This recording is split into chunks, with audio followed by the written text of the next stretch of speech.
Okay, here we are with another episode of the Stench of Truth here on YouTube. This is a special with Keith Hansen, aka Vyzygoth, from Vyzygoth Raw and ThinkerBeEaten.com, and a couple of other websites as well. And as soon as I bring him on here, he'll direct you where you should go to find materials of interest, both related to political topics as well as 9/11 and various other very important issues that he's discussed at various times on his show. And I think what we're going to do today is, since we had a radio show discussing some of the issues revolving around 9/11, I thought we would get started with that. And then what we'll do is we'll move on to some other issues and then get into the actual political stuff, because I think it's real important to probably best to end on that, because that might be the thing that people go away with more. And since the election is very uppermost on people's minds, the political stuff might be the most important part that we take out of this, looking at some of the behind-the-scenes goings-on within the political sphere of things. So, Vyzygoth, welcome to the show, and welcome to this environment here on YouTube. And I needn't remind you that since my language is less than polite on some occasions, if we happen to get angry and a little bit excited, feel free to vent yourself as you see fit, because I certainly will. So, I'm trying to work on that. Yes, and that's okay. You want to keep it clean, it's all right with me. We don't have to go there, but we don't need to be as watchful of our language here, because that's the milieu under which I work. So. Oh, please don't ever use that word again. Okay. Memory milieu. Well then, yeah, we should avoid paradigm too, because I'm sick of that as well. Paradigm, okay, yeah, that's a good one too. Yeah, I heard too much of it over the years. So, all right, well, go ahead and tell people where they can go to get the best kind of information on the material that you've talked about over the years. Okay, that's a trick question. No, my website is VyzygothRaw.com, and everybody who wants to find out the spelling of that can. That's not a big deal. However, a more expansive site has been cultivated and maintained by Angie at thinkorbeeaten.com, and there's other links to old Grassy Knoll shows, and also there's information there that has been kind of accumulated from the Informer and Montgomery, so people can read, for instance, Montgomery's book online, A Nation Defeated in Victory. A lot of stuff from the Informer. There's more stuff coming out. Also, I'm just throwing this back out because, for whatever it's worth, I think people should at least encounter it, and that is, we have something called Fiasco Photos. That's also a link on Angie's site. And they are 9/11, if you will, subliminals, or at least insertions, in movies, in cartoons, before 9/11. Now, some of them could definitely be a coincidence. Some of them are very hard to explain away. And we just added two, and we added our first post 9/11-2001 to the gallery. The two new ones are a Cracked magazine. I don't know if anybody remembers Cracked and Mad from the old days, but there is a cover of Cracked magazine in which the towers are impacted, and this has got Alfred D. Newman on the cover, right about where they got hit. The other one is post 9/11, but it's just that it's so strange, and it's Donald Trump in a commercial walking down a hotel hallway.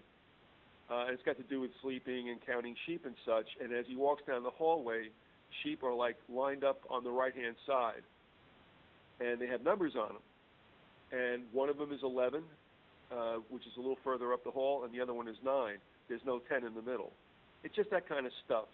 It doesn't sound good when you talk about it, but if you go take a look, I think you'll find it very interesting. And John Valentini is an Australian who was motivated from listening to one of the old shows to go take a look around to see if there was any kind of predictive programming or subliminals placed in movies, and what he accumulated, and most of those are his. It's pretty fascinating. What that means, we might want to talk about later, but for the most part, that's there as well. Also, redactednews.com. That's Jeff Long's site. You know Jeff. Yes. He's got a lot of good stuff up there. He also has a section for The Informer. And no matter what takes place, those two sites will retain that information and anything else that's added later on. And I think that's pretty seminal stuff for everyone to at least encounter, to understand what we've been living in for over 200 years and what we might expect or not expect from our government. So those are the basic sites, and they'll be around for a good long time.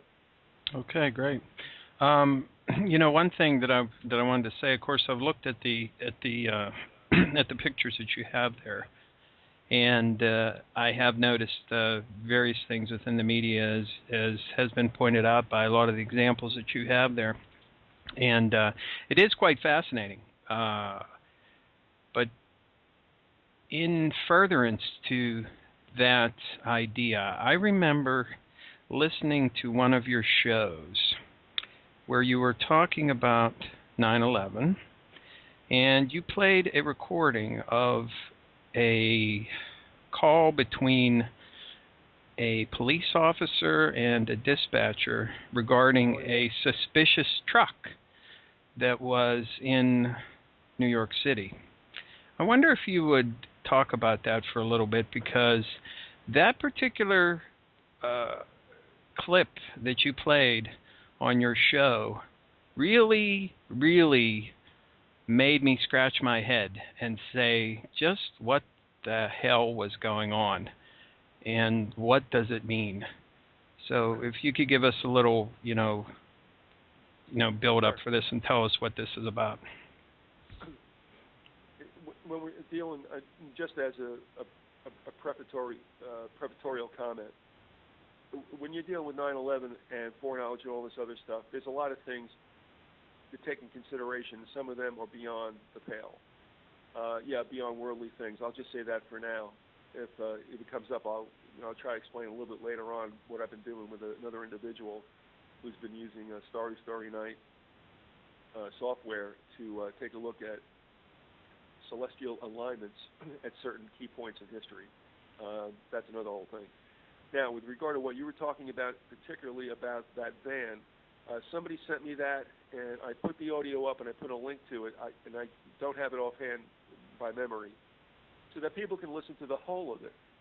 But it was a New York dispatcher talking to a certain precinct about a suspicious van, and we're talking about a basic, panel van for commercial purposes that had a mural on it of the towers.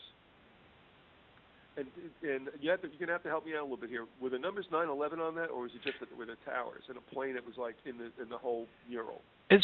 I don't remember about the numbers, but I do remember that the towers were on the side in a mural, and there was a plane heading towards them in the mural. Yeah. Okay, that's good enough. And I think they expected something to happen. They thought there might be explosives in the van. If I remember the account correctly, there were people that ran from the van. But the whole idea of this, and the reason why you've asked that, is that this is a real exchange between NYPD personnel about this van that's in the location. I can't remember if it's down on 5th or 6th Street, I'm not sure. But I'll tell you what, since you're going to run this later on, I'll find that link so that people can listen to the whole of it. But the reason why you bring it up, it's especially eerie because they're also wondering, what the hell is this about? And we never hear another thing about it again. But when you listen to the officers going back and forth, they're very much not understanding what this is all about. And you got to remember, if it were any of us, can you imagine you're in a never-before moment, this catastrophe taking place in the south of Manhattan?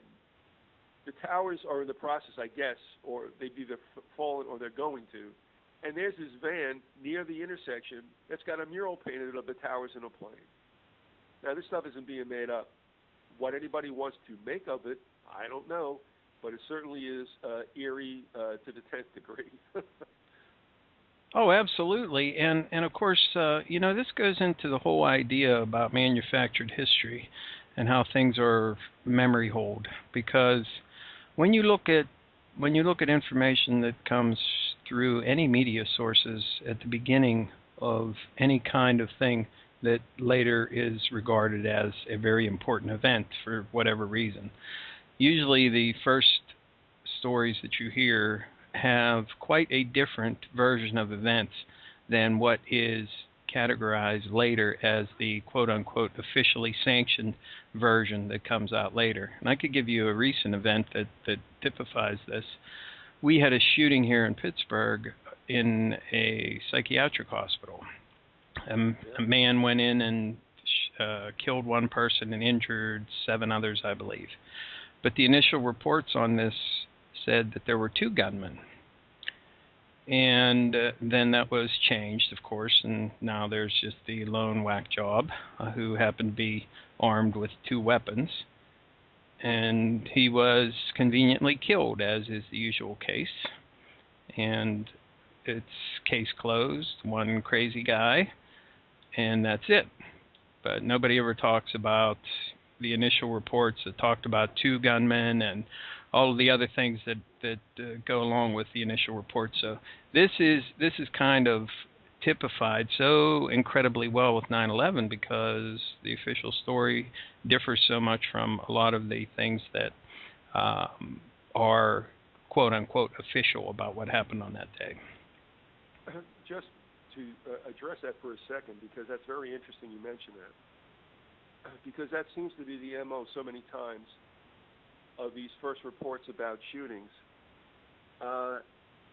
You may not remember, but there was a shooting around Christmas time. It was the Christmas season, shopping season, out in Omaha. Does that ring a bell at all?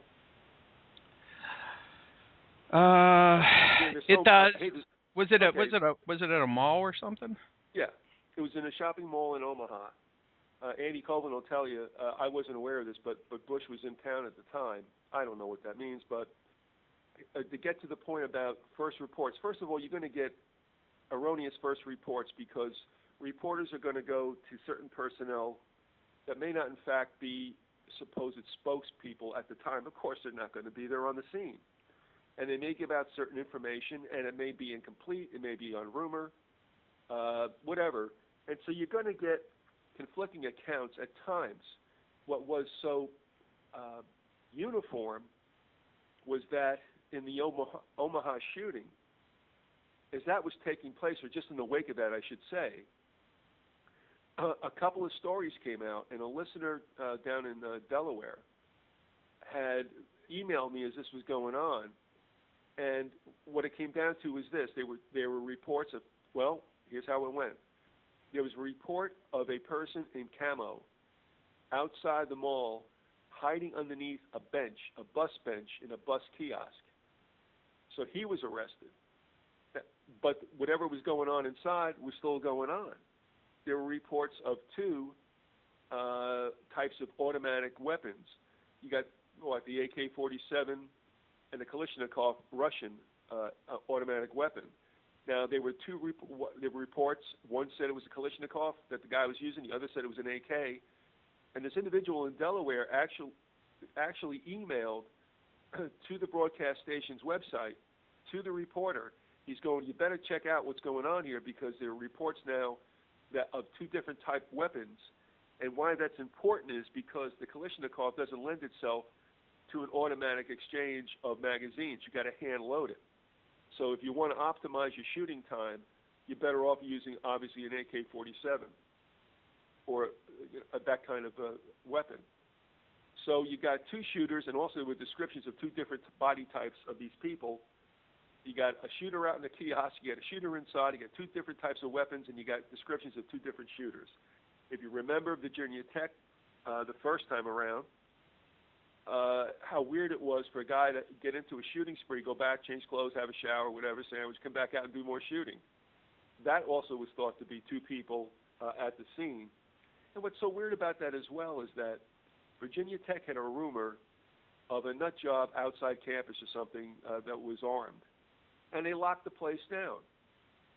Now they have a real shooter shooting people in the campus, and they didn't do a lockdown until I don't know how much later. And here you have a two-part shooting spree from the same guy. And then let's remember also in the Norwegian mass shooting on that island, there was a first gunman or another gunman with, I don't know if you remember that photo, if anybody saw it. It was a guy with kind of like, black hair with a bit of the Bermuda onion dye in it, Yes. Kind of purplish. Did you ever see that photo or that story? I definitely did. I remember it very well. So there you got a possible two shooters. Never heard about that guy. And not to belabor this, but just lastly, in the shooting of the Arizona congressperson, what was it, Gibbon? What is it? That was Gabby Giffords. Yeah, Giffords. Yeah. Okay.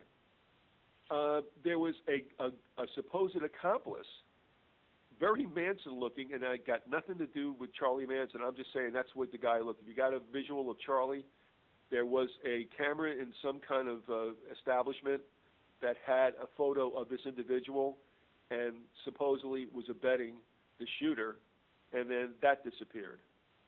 So there you go. I mean, I know that was kind of a long digression, but that you mentioned it. And ironic, I don't know, did you hear this at all? On mainstream news, all of a sudden this pops up, that there may have been a second shooter with Sirhan Sirhan in the assassination of Robert Kennedy. Did you hear this at all? Yes. His lawyers are actually trying to get a retrial or have some kind of an appeal based on audio evidence that indicates as many as 13 shots were fired.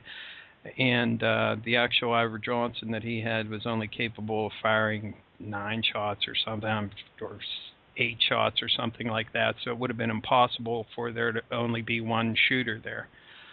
Yeah, and of course you have the situation that I think they said there were anywhere between 11 or 13 rounds recorded. The audio was recorded, these reports.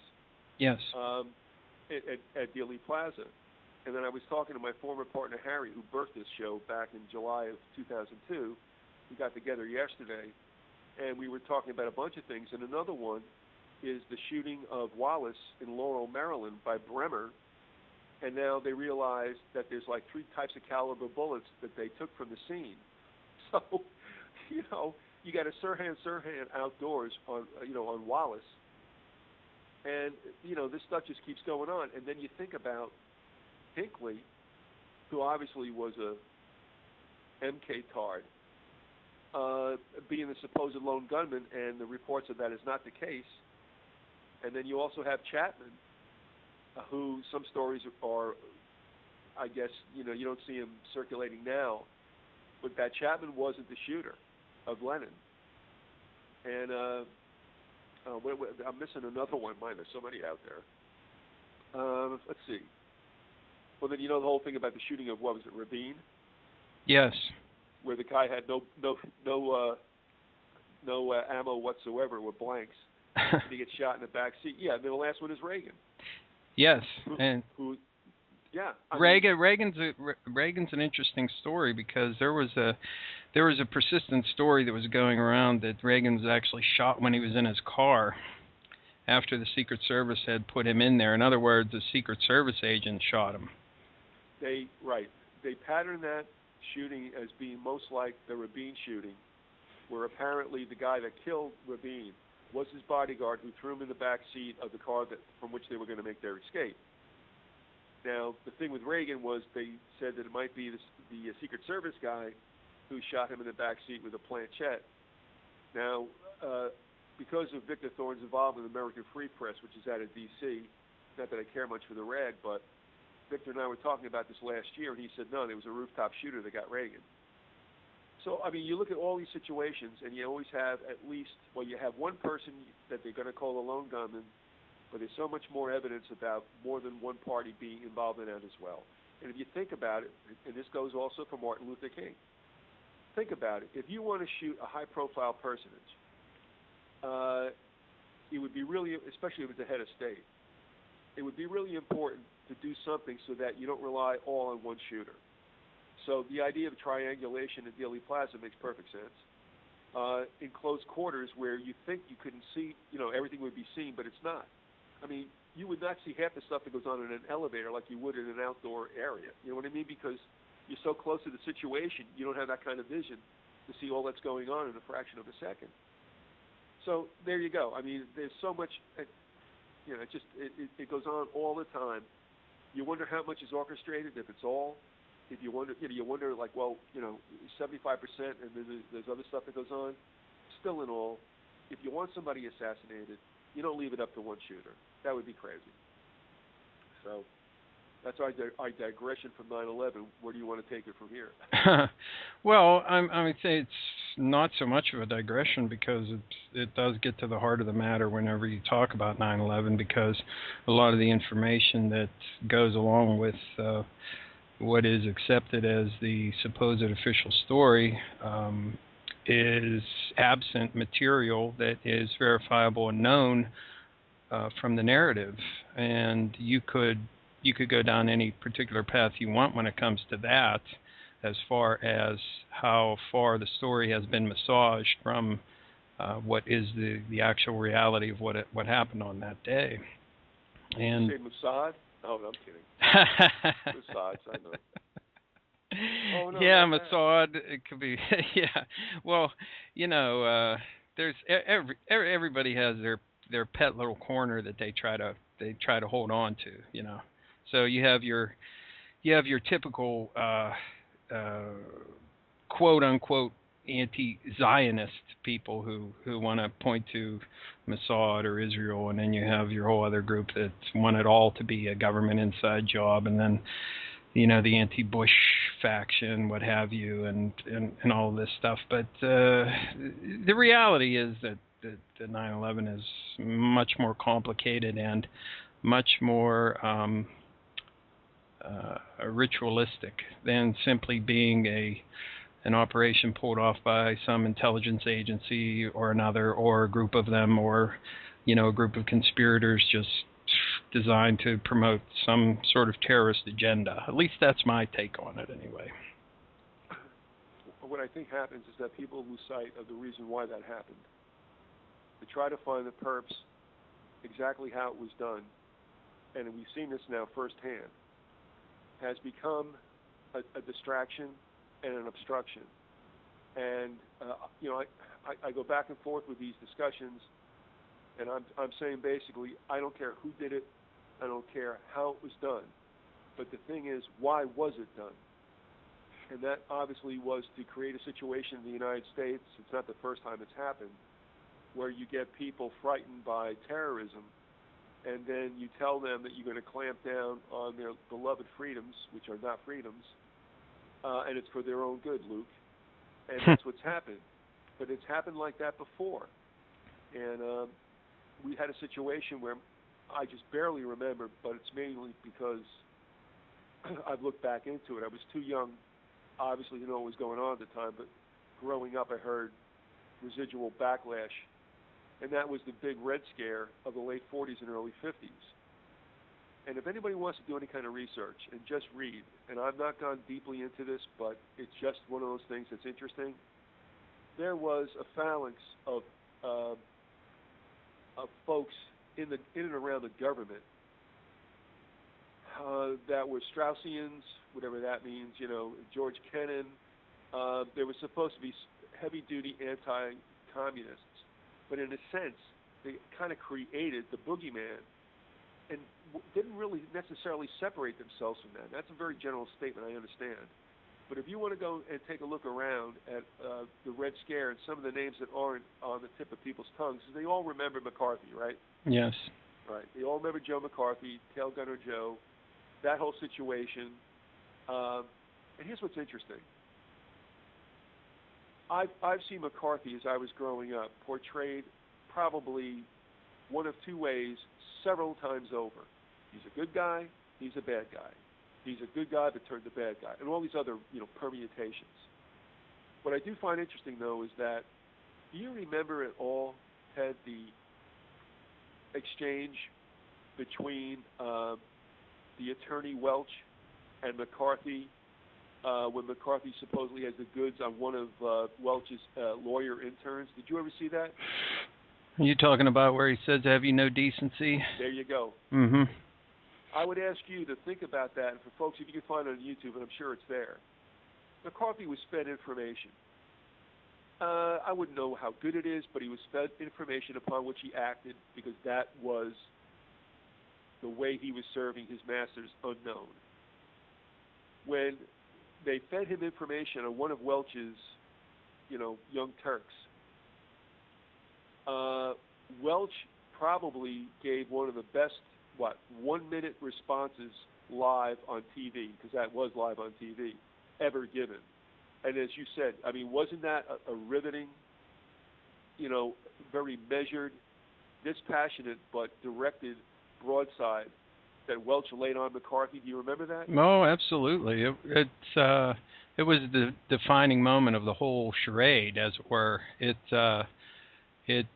completely took all the wind out of McCarthy's sail and finally turned the tide to making it seem as though the Army and all the other targets that McCarthy had put under his gaze were, had been pushed so far, and that they finally had enough of all of his, goading and shenanigans and what have you. Like they had been put upon, like they had cooperated so much, and he had just taken a step too far, and that was the end of it for him. All right, now you pretty much said what I was going to say. Think about that exchange, which I think was high drama to this very day. But the thing was, I think McCarthy was set up. And they gave him the information to go after the young lawyer. And Welch was he knew it. They told him, and Welch was ready with the salvo. Now, does that make a little sense? Sure. Okay.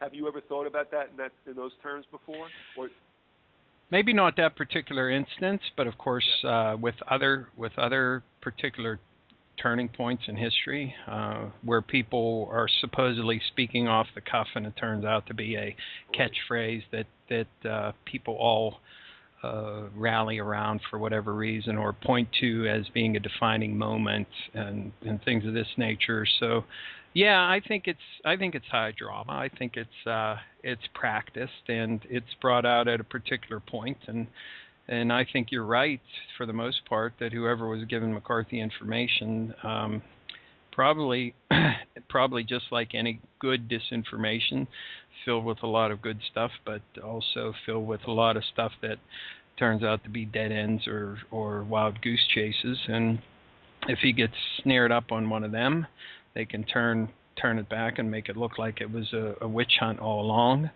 And, we could argue, of course, what the end result of that whole thing was, how far communism had spread within the ranks of the military and the United States in general. If even that is a valid thing to discuss, I mean, is there really any difference between all of these systems in the long run? I mean, I've really been, grappling with that particular point. I mean, everybody likes to say, well, capitalism this and socialism that and communism this and et cetera, and I'm beginning to think that these are just means to an end, because there's always an elite in whatever system that you have that end up pretty much running the whole show and deciding how things are to be done.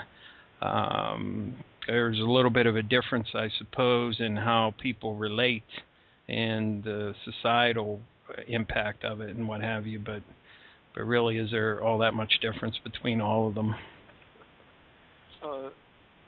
At that time, I think I understand what took place. Have you heard me, or have we ever talked about or corresponded about the William Z. Foster book Towards Soviet America? I don't recall. Okay. Now, the thing to me is this. Capitalism, socialism, and communism were all laboratories. They were all laboratories and experiments that, we'll just say the bankers now. You can call Power Elite, whatever the heck you want to call them. Those were three systems that were just tried out and used. And I think we can all agree that it was for a time when all three would be melded. And I think we're seeing that now. Would that be a pretty fair statement that you could agree with? Sure. All right. Now, communism was the big bad boogeyman, but let's go back to when Foster wrote that book. William Z. Foster at the time was the second in command of the American Communist Party. He wrote a book called Towards Soviet America, and you can read that online, and I would suggest people do. Got a lot of rhetoric in it from the communists and all that, but what's really interesting was, given the fact that this book was published in 1932, and writing it, I guess you could say, just before the official pronouncement of a depression. Now remember, the 29 crash, it took some time for everything to crumble. So you had 3 years pretty much. So Foster supposedly wrote this, prior to what the depression taking place in 32, and then of course all the other stuff that was rammed through under Roosevelt, who did not come up with this out of his own head. And he even wrote mockingly in that book that Americans don't like Soviets and Sovietization. He goes, but what you don't realize, folks, is that you got the same thing. They just call it federalization. And he foretold the creation of at that time he called it a National Department of Education, which we later got in 79. But he wrote this in 32, and he wrote all that would take place, like the CCC and the WPA and all the other crap under the New Deal. He knew this. How did he know this? Because it's a script. And Roosevelt was not the guy that came up with all this, but that he was the person that was going to preside over this actually socialization of the United States. A lot of people at that time knew something stunk, and they didn't like it. But like all the other voices that rise up in opposition, they didn't see the light of day in mainstream media. So you can read Foster's book, Towards Soviet America, and see how chillingly he called what was to come. And by the way, Earl Browder was the head of the Communist Party at that time. He got kicked to the curb, and then Foster was brought up to be the number one guy. Do I believe that communists are boogeymen in our government? No. But the thing was, you had to have a scare like Islam is today. And back in 9/11, you got to have a boogeyman to galvanize everybody in America to accept whatever the government comes down with. Now, back of that is a book called School of Darkness by Bella Dodd, who was an Italian immigrant, came over to the United States, became a teacher, was a real devoted teacher, got involved with the Teachers Union in Manhattan, got involved with the American Communist Party, knew Browder, knew Foster, knew John Dewey. Does that name ring a bell? Oh, yes. So the father of modern education, John Dewey, and in fact, if you go to Marxist.org, there's glowing essays on Dewey. Dewey was handed the education system, so I think you see where we're going here.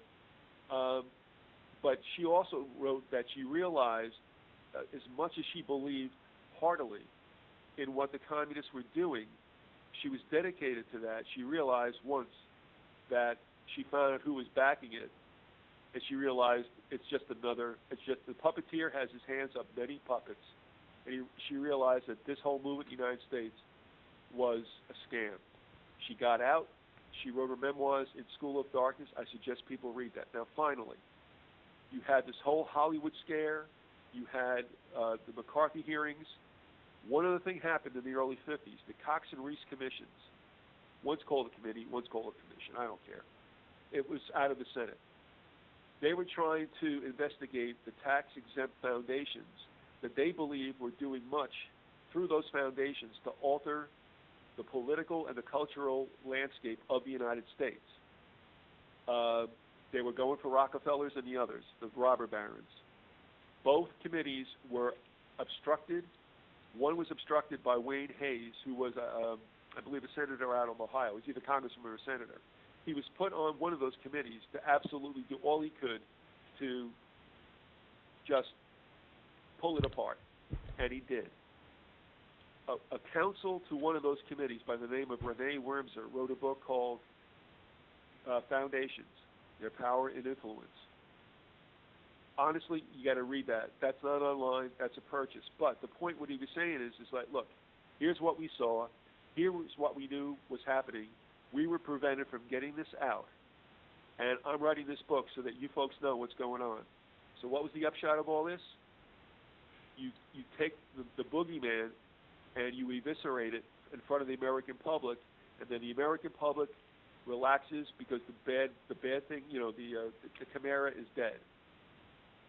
But when they turn their backs, it was the socialization, which really leads to totalitarianism, that took place from that point onward.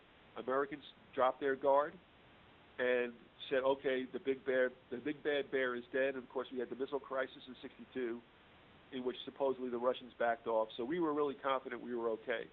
But the tax-exempt foundations continued to turn us into, you can call it what you want, socialism, communism, totalitarianism.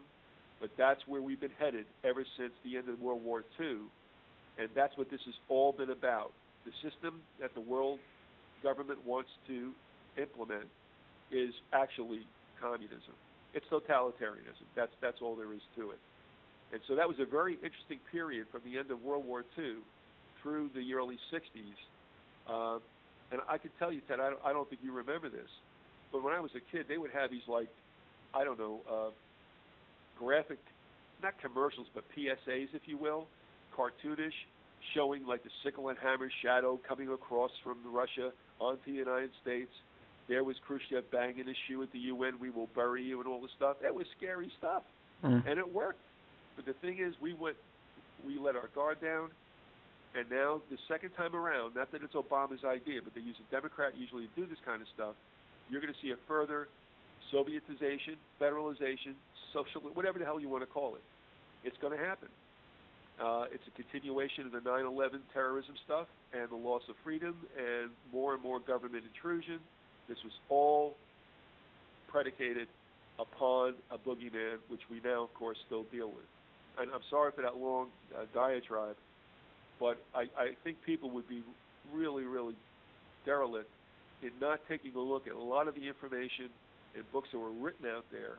And one other personage I would mention, James Burnham, Burnham. Plug in James Burnham, and you'll find a whole bunch of interesting stuff about that. All these characters were together creating the Soviet boogeyman, when in essence, I'm sorry about that, they were pretty much creating it for a purpose, and that was also to manipulate the American people. Well, I think that, obviously we have seen a collectivization. I guess that would be probably the most generic term that we can use when it comes to world finance and world politics and all of that stuff. We have the IMF and the World Bank and all the other various world agencies which sort of coordinate with the various central banks around the world. So we've seen a collectivization, and I think everybody can recognize that for what it is. I think that 9/11 ushered in an age of, it's a new age of emergency. I mean, we have these states of emergency that are declared by the government for various reasons, what have you, over the course of time. And it seems as though the states of emergency are never lifted whenever they're put into place. And 9/11 ushers in the new boogeyman of Islamic terrorism, and what we have is a perpetual state of war that can never be over by its very definition. If you're fighting terrorism, a war against terror, terror will never be eliminated. The enemy is not defined. Victory is not defined. Victory can never be achieved. Therefore, you have a continuous state of war. And in an environment like that, as we have seen in other times, World War I is a really good example. World War II is a good example also. But World War I, with the sedition laws and things of this nature, you have the virtual loss of whatever you want to call your supposed rights. civil liberties, whatever you want to call them, which are not worth the ink that they're printed with, because in any given situation, the government can impose restrictions that make them void. And what a lot of people don't realize, I think, that which is another topic that you talk about a lot, and that's the idea that this society that we live in here in the United States is anything but a free and civil liberties society that everybody thinks it is. And they look at the Constitution and think that, oh, well, this guarantees us this and that and this, and the Constitution is a worthless piece of paper. Well, let's put it this way. You know, and I'm sorry to say this, but a lot of stuff that we hear out of the, I don't know, what do we call it nowadays? I have no idea. The patriot community, whatever. I mean, they're as deluded as those of the herd who don't understand something's going on. They all believe that the Constitution is going to save them. Well, it never has saved us, and it never will save us, and that's for a reason. They think they can vote good government in. That isn't going to happen. So you're waiting for Godot. I mean, this is not going to occur. And that was one of my criticisms about the movement I was involved in. This thing, I don't know, whatever we call it, where after like the 12 years I've been around, nothing's happened. You can listen, you can read, you can try to share information, and you know, honestly, on a one-on-one basis, I probably see more success in that case than trying to break through the mainstream barrier, which is impossible to do. And when they let you through, it's because they're trying to ambush you anyway. It's very, very difficult. In fact, it's impossible, I have to say, at this point in time, and this is my take. You can't turn around the momentum and the critical mass of over, maybe 285 million people in the United States who don't get really what is happening. I mean, they're propagandized, and you know, like I've said before, the problem with Americans is they've been propagandized into believing they can't be propagandized. That happens to somebody else. You can't move that kind of weight. So to try to turn back the NWO or defeat it or anything like this, and you may differ with me, but I'm just saying, look, you know, I've seen this for so much time now, and it's not going anywhere. It's not going anywhere for a reason. So people have to come up with their own reality, I guess, or their understanding of what's going on, and outfit themselves, and if they have children and stuff, the best they can, because I'm sorry to say, but there's no stopping what's coming down on this. And, you know, people still have to live their lives and continue on. But the deal has been rigged for a long time. It's not our fault, you know, necessarily, or those who have come before us. But it's been a steady and very effective hijacking of everything. And I think we're seeing, you know, a point where this is going to come to a head.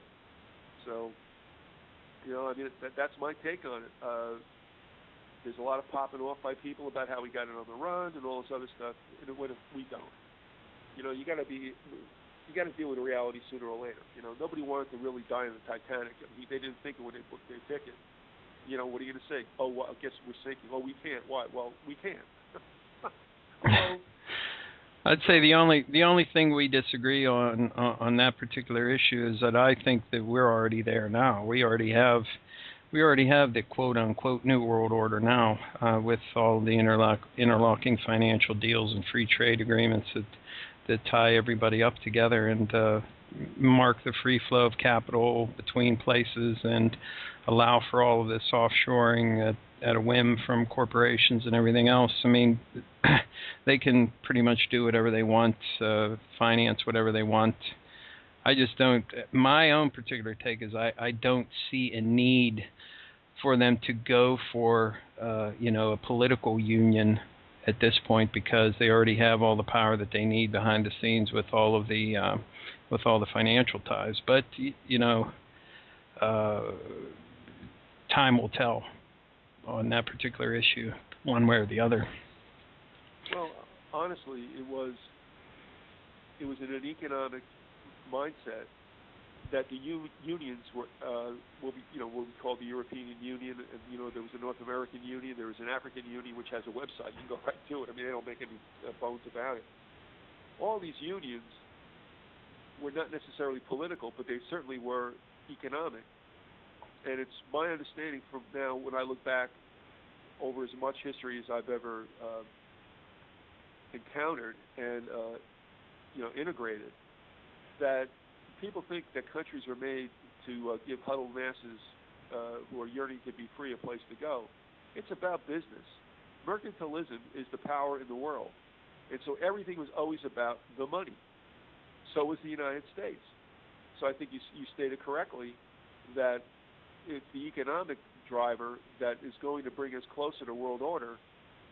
And I want to ask you a question. Before I do this, though, did you ever see a graphic, an image of the world according to the Club of Rome and the 10 unions that they foresaw? I probably have seen that at one point or another. No, I just think that whether they're exact in what they forecasted back in 68, 69, that's exactly what we're going to. Now, having said that, okay, we realize that was a projection of the way the world would be under these unions. All right. Having said that, you take a look at what's going on now for the last couple of years with a global economic crisis. And I don't know how you feel about this, but it's like for the last year or two, it's like Greece is going under, Greece is going to be okay. Greece is going under, Greece is going to be okay. It's like on any other day, you can wake up and find out that it's really bad or it's going to be okay. But I'm going to ask you this. What do you think that this whole economic instability was done by accident?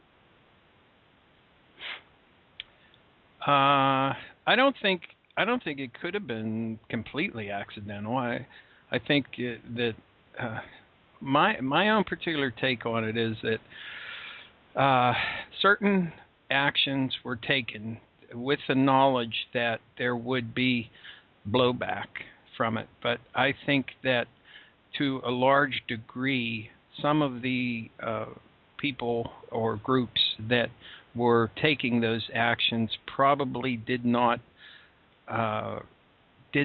realize how far things would go, because I think it went a little bit farther than what they would have liked it to have done, because they have lost a little bit of momentum in what they're doing and maybe gone back a step or two rather than going forward with more of their consolidation.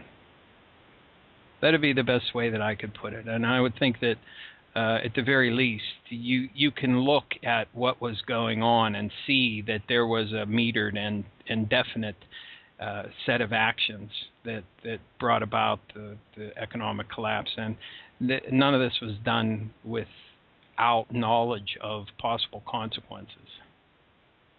Okay, let me ask you, do you think the United States is going to ever return to the way things were? No, never. And for all these people that talk about, a revolution, revolt, and civil war and all this kind of stuff, but give me a break. Give me a break. I see these militia types and the so-called patriots and everything else, and all they ever talk about is, oh, I got my guns and I got my this and I got my that and everything else, and if they ever come to get me, I'm ready to go to war and I'm going to fight the big bad beast and everything like that. And I'll tell you one thing right now. When the jackbooted thugs show up at their door and say, we're coming to get your guns, hand them over, they'll be the first ones to say, yes, sir, here you go. Here's my guns and my ammunition and everything else, because all them people are nothing but talk. And that's not saying that I'm goading them into doing something, because there's nothing to be gained by that. Anybody who thinks about civil war or revolution or anything like this, that should be the last thing on anybody's mind, because even if you have a really great, idea about, I want to reestablish a country that's great and wonderful and peace and blah, blah, blah, Civil war is messy, it's dirty, it's murderous, it's bloody. Nobody should be thinking about that as a solution to any of the problems that we face. That should be the last thing on people's minds, because a lot of innocent people are going to end up being dead as a result of it. But I don't see that even as a possibility. It's just not going to happen. Well, I think what has taken place was orchestrated. And I think everybody who was in positions to know, or at least to get fat during this last couple of years, knew that sooner or later the bill would come due. But I think it's probably just human behavior that if you can get away with it, and just tell yourself somehow, some way it'll all work out. We're not the only ones in the situation, obviously, but I think this whole situation has been struck to advance at least one very important plank of world order, and that is a global economic system. Whatever comes out of that, I don't know. But what bugs me, and this goes with the campaigns today. For all the years I've been around, and at least sentient, and then when I actually got to vote in the 70s, I have to laugh because they all talk about jobs and work and all this. Now we're in a really bad situation. But I can remember from the 70s, corporations that were birthed here moving their means of production elsewhere, which means that those who were going to get those jobs were going to be in other countries. Now this has been going on from the 70s. Now they call it outsourcing. Before they didn't call it anything except basically corporate flight. And I had to laugh because now they're going, well, we need jobs and we need the small business sector to be free to do such. Now here's where I'm going with this. And this is what I said back in the 70s when I was a kid in college trying to figure this all out. And I had said it to one of my bosses who was in a university in Jersey, and we would talk about this, and I'm like, I think Levi's left the United States to go to the Philippines, and then another company went here, and another company went there. And I saw this, and I'm like, well, why are they allowed to do that? It's like, well, it's laissez-faire, and you can't go ahead and tell them what to do. And I said, but where's their patriotism? It's like, okay, we're all considered persons in the eyes of the incorporation of the United States of America. And here's where I'm going. How come corporations can get to do whatever they want, like there's something, like they're sanctified? And they're persons in the eyes of the government, and we are persons in the eyes of the government, and we can't do certain things. So why can't we look at corporations and tell them, if you're going to start here and be nurtured here, you're keeping your ass and your jobs here? Oh, no, we can't do that because they're corporations. Who gives a crap? So we've been watching this willful flight out of the country whenever corporations want to pay less for their labor. And in a lot of cases, they make products that nobody can purchase because they're so expensive unless they sell them in the United States, where the workers that they once had are now unemployed. Right. That's crazy. Yes. Well, I agree. The fact that they're building up the East now, and they're working on China and Southeast Asia and things of this nature, they're hoping that they'll go through the same kind of process that we went through, like post-World War II, where they're now going to have a class of people that are going to be able to buy the products, and that they're going to have a customer base at some point, and I think that's what they're looking forward to. But in the meantime, what you're saying is absolutely true. I mean, they take all the benefits of our system over here, whatever you want to call it, and they use it for their benefit, and they give absolutely nothing in return. But at the same time, there's this general idea of about being patriotic towards your country, but it only applies to individuals. It doesn't apply to corporations. And you never hear any of the candidates talk about that very issue. They never mention it. They never say, well, where's your corporate responsibility? Where's your corporate patriotism? Where's the patriotism of your personhood as a corporation? But they never talk about it. It's not even an issue. And everyone who's running now, who has ever run, it's all a bunch of bullshit.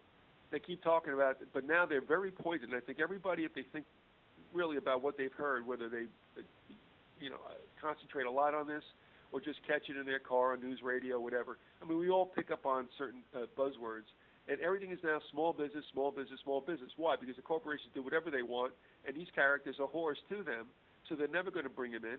I mean, how many financial concerns ever really got slapped after all that took place? Now you got the Goldman Sachs former vice president running his mouth, and that had about 2 days' worth of a run on mainstream media. Now we'll see what happens in back of this, if anything at all. Of course nothing's going to happen. Nobody does anything to the corporations, the banks, and the financial institutions. Nobody. Right. So now I'm sorry, go ahead, Bill. No, I was going to say right. I mean, look at something very plain and obvious. Look back to Obama's State of the Union address, okay, where he loudly championed the idea of putting together this financial task force that's going to look into all of this Wall Street chicanery and things like this.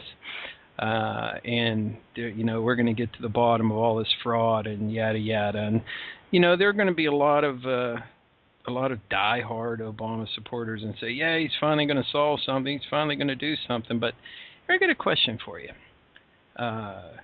Obama idiot. Was there a Department of Justice prior to the State of the Union address?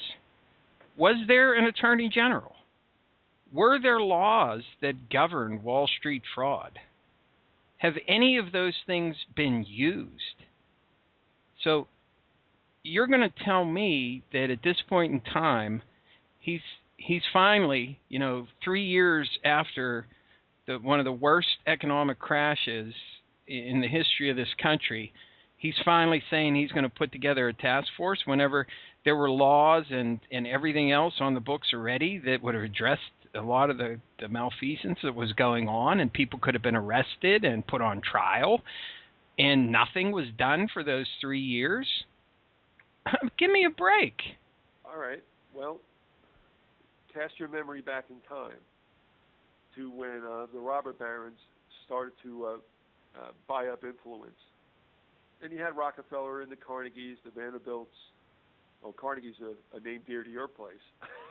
Yeah. So, Vanderbilts, Morgans, and then the lawyers, the bankers and such. But a really interesting time was when Teddy Roosevelt was, shaking his fist and carrying a big stick and doing the yada-yada against the corporations, and they brought in the Sherman antitrust laws and all this. But if you take a step back, and again, it's really interesting because Montgomery's book that's online, A Nation Defeated in Victory, talks about that very interesting time from the change of the 1800s or the 19th century into the 20th century. Because most of these robber barons had finally stabilized great wealth, and now we're going about doing other things. And Rockefeller definitely, with Morgan and Carnegie, were, I would probably say, the big three. And there were others. But what was funny was John Sherman of the Sherman antitrust laws, who was the brother also of William Tecumseh, who made this world safe from Indians and Confederates, was in a position to help goose the Federal Reserve System. And Teddy, while he was running his mouth about busting trusts, and everybody was all, yeah, Teddy, Philander Knox was a lawyer for the robber barons out of Ohio who went and undid everything that was being done or supposedly done in the presence of the people. In essence, here's what happened. Roosevelt faked, and this is Teddy, like he was kicking ass and taking names. He did not. The robber barons got their stuff done. When the Sherman antitrust laws came in, what it essentially did was stop any other upstart or would-be robber barons from getting close to the boys. In other words, they closed the barn door because the robber baron horses were already out and nobody could catch them again. Does that make sense? Yeah, absolutely. Well, Philander Knox is a name that also comes back in time later on because Philander Knox was the individual who rammed through the income tax amendment, which was not properly ratified.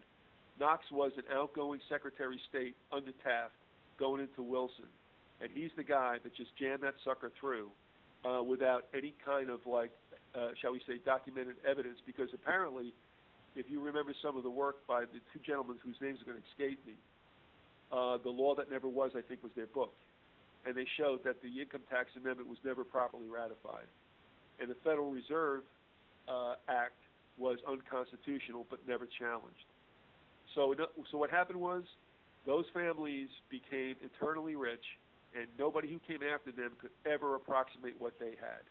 It's the old story about the president out there giving it the old yada yada, and then the boys in the shadows just taking care of business. But John Sherman is a very interesting personage in the beginning of the 20th century, and so is Philander Knox, well named. Yes. For the work that he did. So if anybody go there and do a search on that, you'll find some very interesting information on these characters. And they're the ones that plopped us with the Federal Reserve Act and the income tax. Well, you brought up something earlier, which is another thing that people don't realize a lot either, and that is the idea of foundations. Don't forget that Rockefeller and all these other folks started these so-called non-profit foundations and what have you, and put a lot of their investments and money into those. And those are completely secret, outside public eye, etc. Whatever kind of things that they're doing, nobody has any knowledge of unless they deign to give us some information about them. And Lord only knows the amount of money that travels through those things, and what they invest in and what they own and control from behind the scenes. So, that's a complete other different aspect to that whole thing as well, just a way of getting around the supposed breakup of monopolies and trusts and things like that. You don't actually think I did anything, do you? No, they're all 100% above board, totally legal operations, I'm sure. Rockefeller's a man of honor, I'm certain. but with this whole bit about breaking up the trust and such, I mean, they were all still the same. Yeah, and of course, you look at it, here's a perfect example, okay, in more modern times. They broke up AT&T. Okay, it was supposed to be a big deal. Here was AT&T, the trust of all trusts, that owned every phone and every blah blah. Okay, and what do you have now? You have, all the bells are all together again. And you have basically like two telephone companies in the country, that have the majority of people in them. So what you have, you had a big deal made up about breaking up a big trust, and then all of a sudden, not that many years later, you have virtual trusts, virtual monopolies. In markets around the country, you have a monopoly. I mean, in some areas, Verizon's pretty much the only carrier you can have, unless you want to go with a real small, relatively local group. So, I mean, what did it accomplish? Nothing. In the end result, everything's back to virtual monopolies again. If we take a look around at the commercial landscape of America, you have monopolies everywhere. We are now in a stage of capitalistic monopoly, which is just corporate fascism, which is just another slippery slope into totalitarianism. I never understood that. I always thought it was funny that people talked about corporate fascism. Like, I didn't know what Mussolini, where he was coming from. Now, that might have been the reason why he didn't get out of World War II and got baseball batted to death with his wife. I think he might have talked too much about what's going on. But it's all about money. Money doesn't need to run for government. The people who run this country don't run for office. Money buys everything, and that's all there is. And why is it successful? Because most people in this world have a price and are willing to whore out if the figure is acceptable. So, I mean, so this is where we're at. And what we're looking at right now, I mean, the gas companies came together. I remember, like, a Mobil station turned into an Exxon Mobil station, then it turned into an Exxon Mobil BP station. I mean, I'm kind of kidding around. But you know what I mean. I go to a supermarket, there's like 3 companies with products for whatever product it is for all facings. And I'm like, whatever happened to the variety thing here? It's shrinking before our very eyes.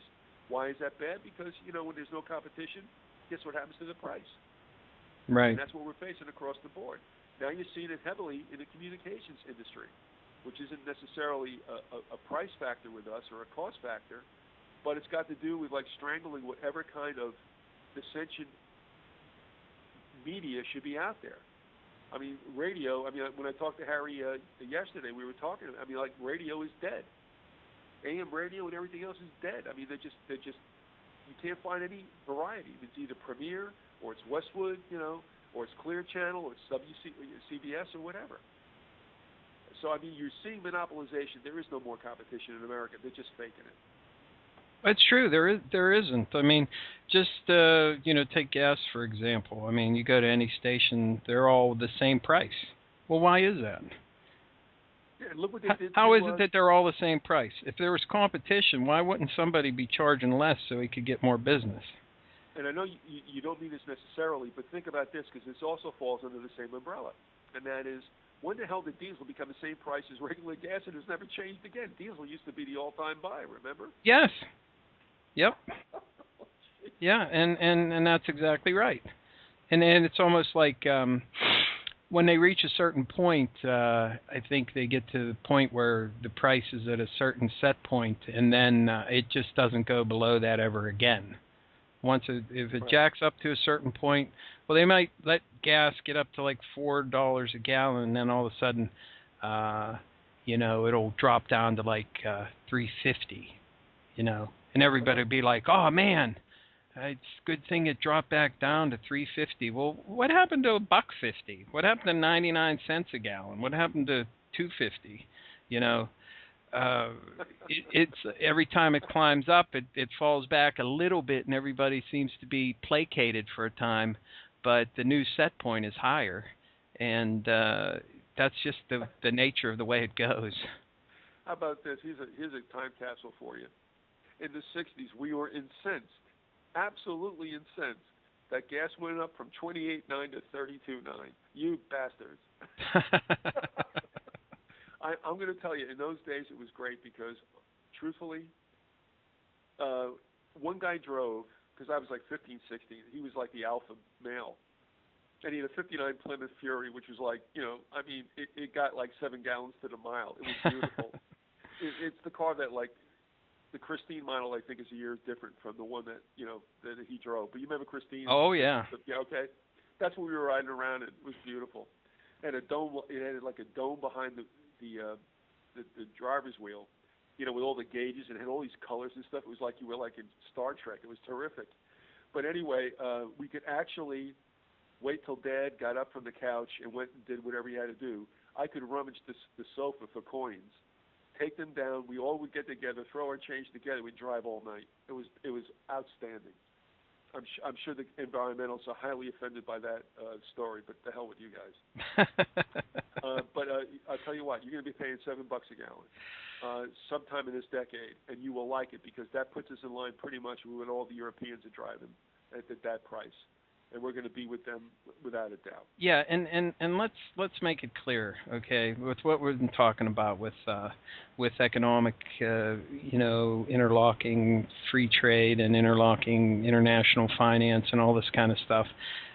What they want to do is they want to make everybody on the same level, and the only way you can do that is by bringing down everybody who's relatively better off down to a lower level that is on a par with some of the less developed nations. And that's why you've seen the systematic destruction of unions in this country. That's why since the 1970s you've seen the decline in real wages.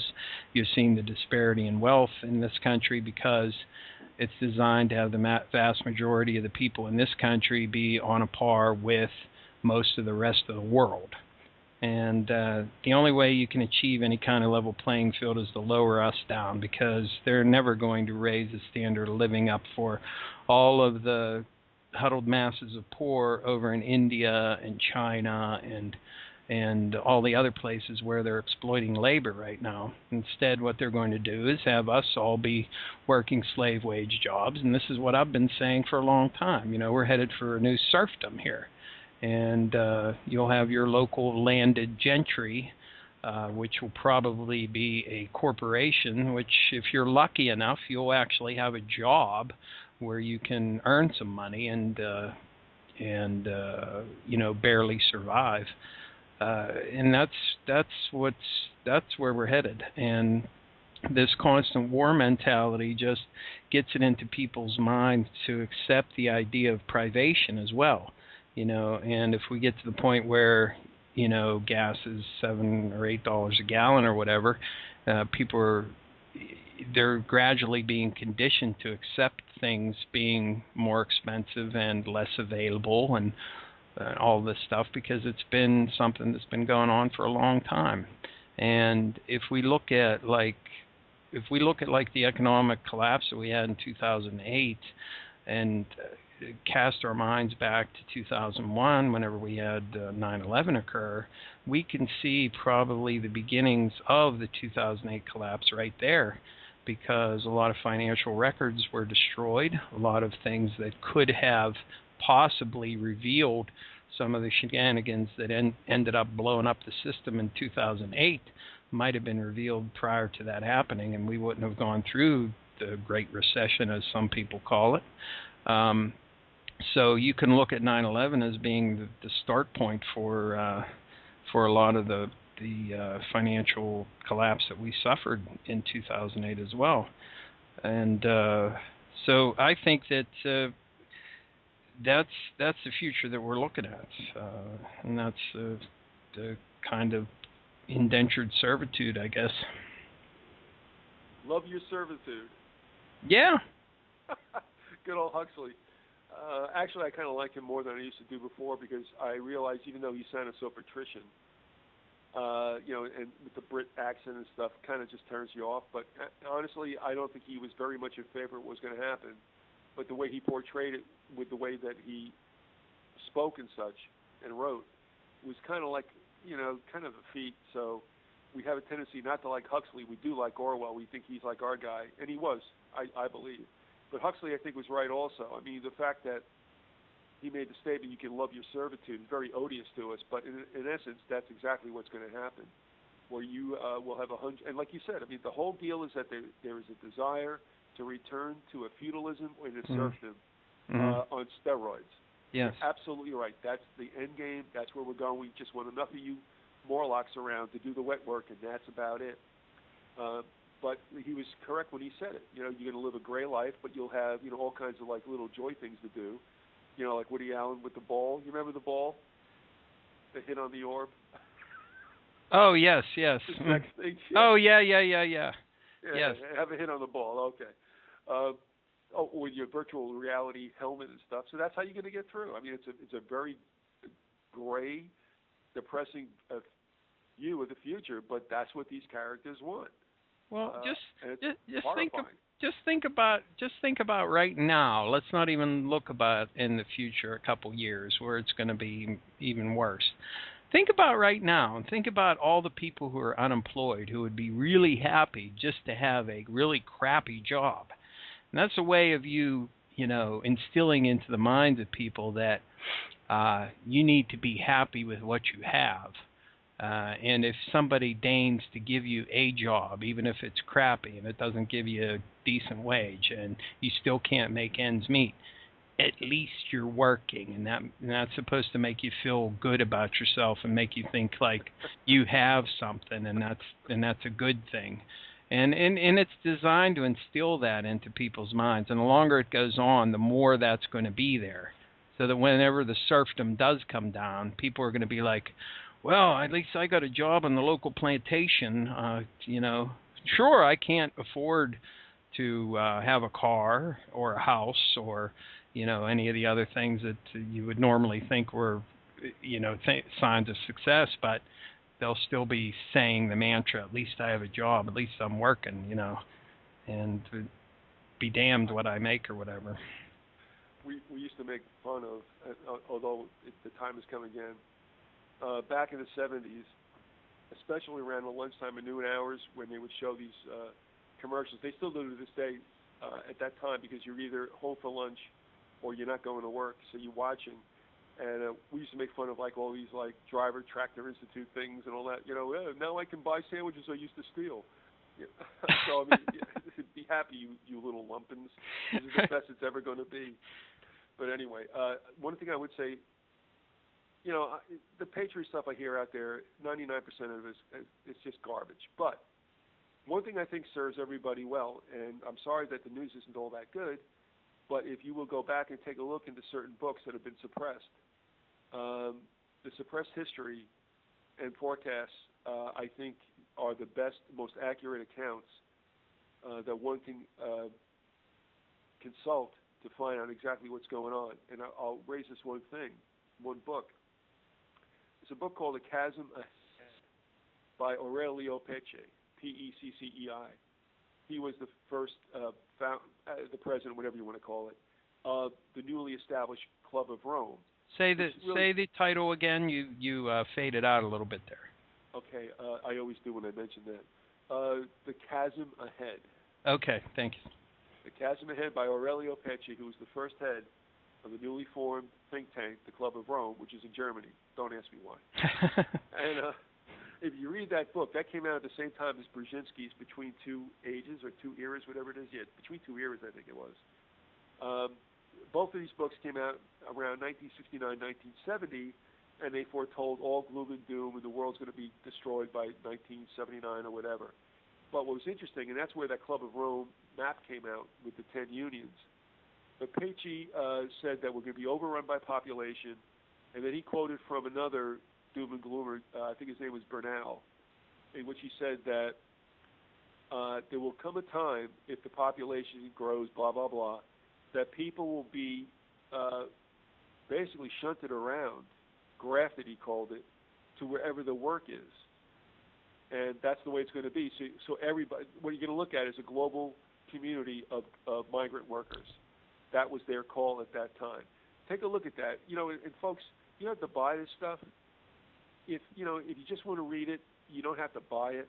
You can go into your local libraries, and most of them are still doing this, although economics have hit them as well. You go into your public library and get through an interlibrary loan that book. And they don't mind doing that. And I think patronizing the libraries is the best thing you can do. So they've stopped interlibrary loan. But you can go ahead and go in and get these titles. You don't have to buy them. If you want to buy them, fine. But if you don't, that's what I've always used. I mean, if I had to buy everything that I had ever read in the last 12 years, forget about it. So I'm just saying that's an option you can use if, in fact, you want to consult this information, because I think it'll tell you exactly where we're headed. That is not the case with those out there right now who are telling you they know what's going to happen. They, in fact, either don't or they're lying. So. Well, there's plenty of them people out there that promote a particular agenda or whatever, and really don't tell you much of what the reality is. I mean, focusing on one particular aspect of it is not going to really solve too much. I mean, everybody has to have a bigger picture idea of what's going on, and the ability to look at it from that perspective in order to determine what ways, if any, that you can use to counteract it, rather than being focused on one particular thing or another. And I don't see a lot of people out there really giving a big picture view of things. No, well, it's all there to be seen. There's a lot of distractions out there. There's no two ways about it.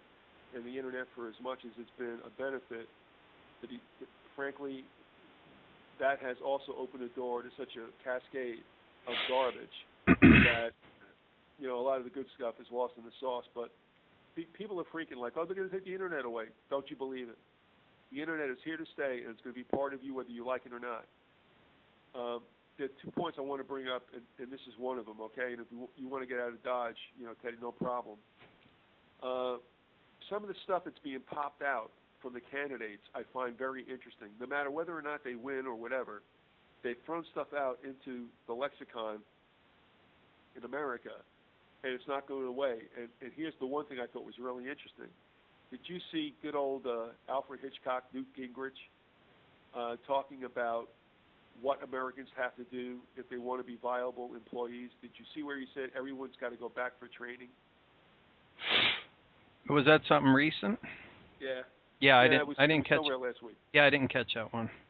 Well, I think it's interesting. Yeah, Gingrich is popping off about how, well, North Dakota has 3% unemployment, but they could even have less because they have jobs for which none of the North Dakotans are trained for. So because of this, he said this, every American's got to go back for training. And it's like, I'm thinking, okay, dude, so like, how do you identify what will be the hot field so that when you go back for training, you know where to go to be trained? Secondly, the thing of, every American's got to do this. And I'm sitting here and I'm going, beautiful, fucking beautiful. So here's where we're going. There is a term that's bandied about and has been treated by the United Nations. It's called lifelong learning. Now that sounds great, and in fact we all pursue that on our own basis. In the old, the sense of as you get older, like Voltaire said, a man must cultivate his gardens because if you don't use the brain matter, you lose it. But he's not talking about that. He's throwing something out there that is going to be an indoctrination education program for everybody. And I'm not going to tell you that this is that far afield of what may happen in the future. And that is, and remember I had quoted from Bernal who said populations might have to be grafted to go where the work is. Well, you might have to be trained at home or at least tested at home for your patriotism or whatever it should be, your outfittedness for a job. And the Internet is going to be a key factor in that. So this lifelong learning really equals indoctrination or re-indoctrination. And that's what we're going to see in the future. The Internet's going to be very much part of your life. It may be redefined, or there might be different sectors that created for whatever reason, Ethernets or whatever. If you want to be a good citizen, you're going to have to do your education and move yourself along so that the country knows that you're in the right spot and you can be worthwhile. I also found it interesting a couple of years ago that there are curricula devised by the UN that covers K through 20. 20? Huh. 20? Okay, we quit at 12 with high school. We quit at 16 with college. 12 with high school, sorry. Yeah, 16 with college. If we did a graduate program, we'd be up to 18. What the hell's with 20? So, again, if you want to be a good citizen, you're going to take your citizen exams and everything else. And I think that's where we're going. Now, having said that at last, and considering time is short, I don't think you're avoiding this. I don't think you are at all. But we may not have a chance to talk again. So do you want to talk about anything in particular about 9/11? Or do you want to take it somewhere else? Whatever you want to do, Ted. Or do you want to go home? Well, I'm already home, so I don't have to worry about that. All right, that takes over. Well, actually,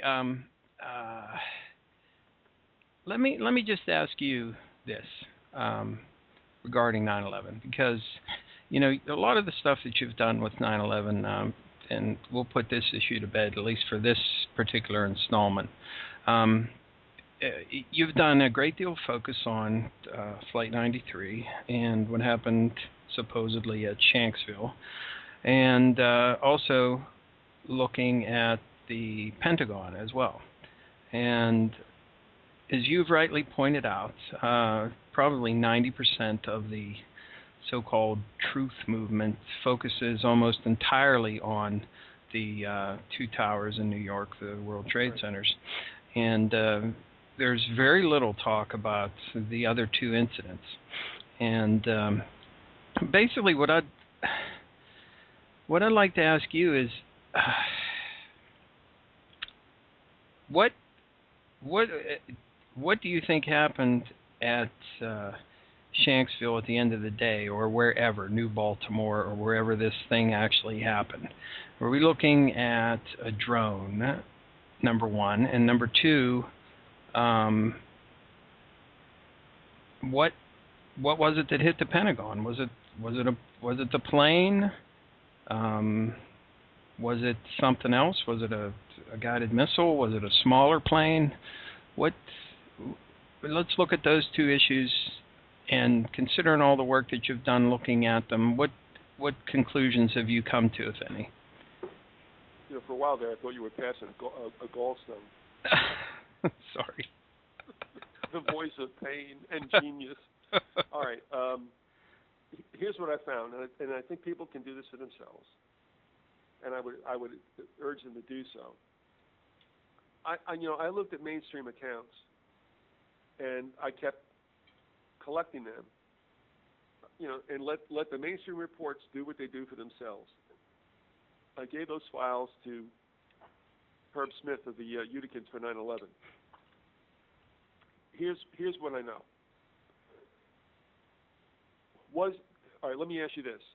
Do you believe the Shanksville crater to be the resting place for Flight 93? No. Okay. If that's the case, then I went back and forth with CIT, in this case, DiMaggio, and I've had Craig Grenke on about the Pentagon, but that later. All right, here's the point. If Shanksville is a fake site, which we believe it to be, and rightly so, you cannot have a shoot-down. Because if you have a shoot-down, you can't control where that shoot-down comes down. You can't control it, but we're a hijacking situation where that plane comes down. So if you're setting up Shanksville as a fake site, then we have definitely a craft in the air. That has to come down in a controlled site where nobody can get to it, so that you can't turn around and say, okay, how in the world are you going to explain two crash sites? So since they ran Shanksville up the pole for everybody, whatever was flying over that area that day came down in a controlled place, which means it was a drone. It doesn't matter that it was a 700 series plane. It may not even have been that, but it was remotely controlled. And it had to be brought down in a place where nobody was going to be able to say, what's this? And if this is the crash, if this is 93, what the hell happened in Shanksville? Just think about that. It's logic. You got a controlled site or a place where you claim this happened, you cannot risk a shoot down or anything else, because that plane will, here's the thing about shoot downs and such, and pilots will tell you this. Commercial pilots, a couple of whom were friends of mine, at a certain period after 9/11 were most concerned about shoulder-to-air missiles. That would knock out an engine because they're heat-seeking. But the thing is, the plane can fly on. The plane can still fly on. The inevitability of the type of landing is not going to be avoided, hence inevitable. But it can go on. So you can't shoot it down and hope it goes someplace where there's nobody around. So Shanksville was a controlled site. That was a drone. Not a controlled site. It was a fake site. And the drone was dropped. Now, here's what I'm going to tell you. A couple of months ago, late last year, Victor Thorne talked to me, and he said, I've been in a conversation with an elderly woman out by Indian Lake Marina who knows that whatever that drone was crashed in a mountain all right, now let me get this straight, because this is, and you're out there. Imgrund Road. Imgrund. I-M-G-R-U-N-D. She said that plane went in there, and that she and her husband got in their car and drove up this switchback, undeveloped road to get somewhere near it, and found it very hard to get a vehicle up there. It was her claim, and this is what she told Victor on the phone. She said that was 93, and it landed there.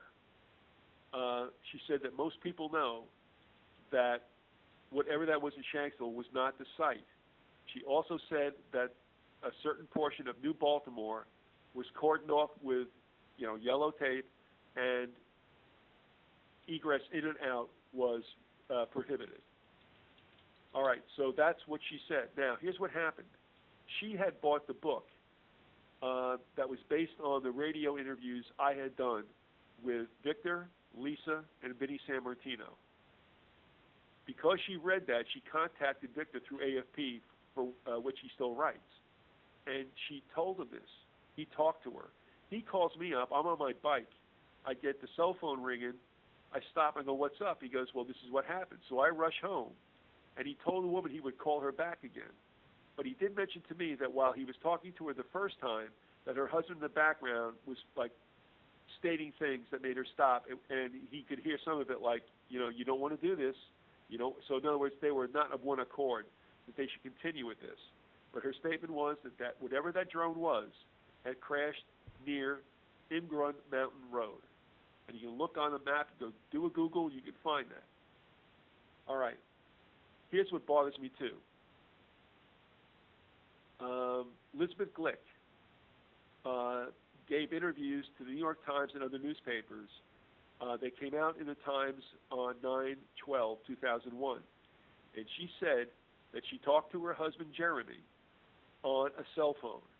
And that they broke off. He came back in several times. She said her father-in-law was there with him. She said that local law enforcement was also listening.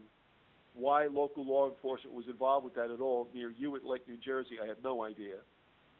So she said she was on a cell phone, and she gave the description of what Jeremy told her. In August of 2004, I believe, on the Reader's Digest, there is a revisiting of Elizabeth Glick and how she's doing these years after. In that article in the Reader's Digest, she says, and by the way, and this was such a planted parenthetical statement. She goes, and I was talking to Jeremy on a seat phone, not a cell phone. In that article in the New York Times, she goes on about cell phones, cell phones, cell phones. There is another article titled Making Cell Phone Calls at 35,000 feet, which, by the way, is impossible. So she says it's cell phones in the New York Times articles, stories, first, accounts. And then she says, no, it was a seatback phone. Well, somebody's lying. Right then and there, somebody's lying. Edward Felt, who said that there was an explosion aboard the plane, he was in the bathroom making a cell phone call. One of the hardest things to do beyond making a cell phone call on a plane is making a cell phone call in a plane bathroom. I've tried to do both. You cannot do it. Why? Because cell phone technology is directed up, not down. Secondly, you're in a Faraday cage when you're in a plane, and you cannot make those communications. To this day, you can't do it. All right? So Felt said there was an explosion on the plane. Well, the problem with that is in the eyewitness accounts of the people on the ground that I read in the New York Times for 2 straight days, they said there were about 12 individuals who watched the progress of the plane from northwest to southeast. None of them said there was any smoke coming from anywhere. The cabin wasn't breached. The cockpit wasn't breached. There was nothing happening with the engines. So if you have an explosion on board, according to Edward Felt, then how in the world can nobody see smoke coming from the cabin as they all watch the plane decline? So there's some strange stuff right there and then. So what do we have? Well, as far as I'm concerned, you have a fake crash site in Shanksville, and you have a site where that plane was brought down. And it had no passengers, a minimal amount of fuel, so you're just dealing with aluminum skin, and a quick dispersal, if you will, or evacuation of the material. She said that stuff went on. The old lady said that stuff went on. There was a brief fire up there, but nothing more. And she said that stuff was carted out at night. They are not very far from the Pennsylvania Turnpike. If you know that there's an exit somewhere around New Baltimore. It's not New Baltimore itself, but there's an exit around there. And they got that crap out by stealth at night. So that takes where I go with Shanksville. And having said that, before I hit the Pentagon, do you have any questions or comments? Or What happened to Flight 93 then, do you think? I'll be honest with you, and I don't mean to make this convenient. I don't believe any of the stuff that went on. Whatever was supposed to be 93 had its transponder going and was being tracked. Was there a swap out? Probably. I think Key Duty is very correct in saying that there were swap outs, so that the planes that were really the planes. And I'm going to go through this real quick, not to take up much time. Duty was posited this scenario, and it is doable. Remember when we start this thing, the original plane that goes off, right? There's a scenario which is still in place now, where if federal marshals were on the plane, they would go up to the crew and tell them, identify themselves as marshals, and say, "Oh, look, we might have a problem here. We might have terrorists aboard. If that's the case, there's going to be a protocol I'm going to ask you to follow." And there would not be a problem with that. So the first plane, I think that was 11, American AA-11. They could have a situation where, now remember, they're the first plane supposedly to strike the towers. The marshals could go up and say, "Listen, we do have a situation. We're going to have to bring this plane down. Here's the protocol to follow. Switch off to this particular radio frequency and go down to, let's say, as Key had said at the time, let's just pick Harrisburg Airport." So they go down. Their transponder's now turned off. They are not listening to anything else that's going on. They don't know that their Flight 11 that's going to hit the Pentagon, they're brought down. The next one is what? I think, was it 175? 175. They can actually hear that 11 was hijacked. They don't have to play that scenario like they did in the first plane. Now they're reacting to what actually did happen, but they don't know they're going to be the second plane to hit the towers. They're brought down also. Now remember, you had a never-before event, at least not in that sense. There was a moratorium back in '62, which you can read about in the New York Times if you want to find out what's true or not. There was a exercise to simulate what would happen if the United States had to react to an invasion by Russian bombers coming over the poles down into us. And so there was a day, I believe it was in April '62. I'm not really sure about the date. I kind of, it's in there somewhere. But you can find it if you do a Google. I know there's some articles about it. But I actually found it in the Times, and those are in my files that I gave to Herb. So there was an unprecedented event where planes were being pulled out of the sky at all kinds of airports. So it was complete craziness for all air traffic controllers. So 11 gets brought down somewhere. 175 now knows they have to be down somewhere else. They don't know, again, that they're going to be they're the plane that's going to strike the towers. 11 and 93, I don't even know if they existed. They can talk about flights that left somewhere somehow. I don't know. All I know is whatever was being tracked as 11 and 93 did not impact either the Shanksville ground or the Pentagon. What they did with them, I don't think that's a problem whatsoever. This whole thing was bullshit to begin with. What people will say is, well, what did they do with the passengers? Well, what do you think they did with them? Oh, no, they executed them? Oh, yeah, they did. Oh, they can't do that. Listen, any government that's willing to allow 9/11 to happen doesn't give a shit about any particular citizen. They sacrificed how many at Pearl? They sacrificed how many on the Lusitania? And they sacrificed how many on the USS Maine? That's no problem with them. That's doing business. So I don't know what happened to those planes. I hear all these stories about when they went here, they went there. I don't care. Here's where I get down to the nitty-gritty. With the towers in New York, I don't give a shit, whether they were 700 series planes or not. I don't care about how they did it or why they did it. It just happened. I don't care about the planes, what supposedly happened in Shanksville and the Pentagon. All I know is this. Nowhere in aviation history, in any part of this world, have planes ever disappeared. You cannot make planes atomized.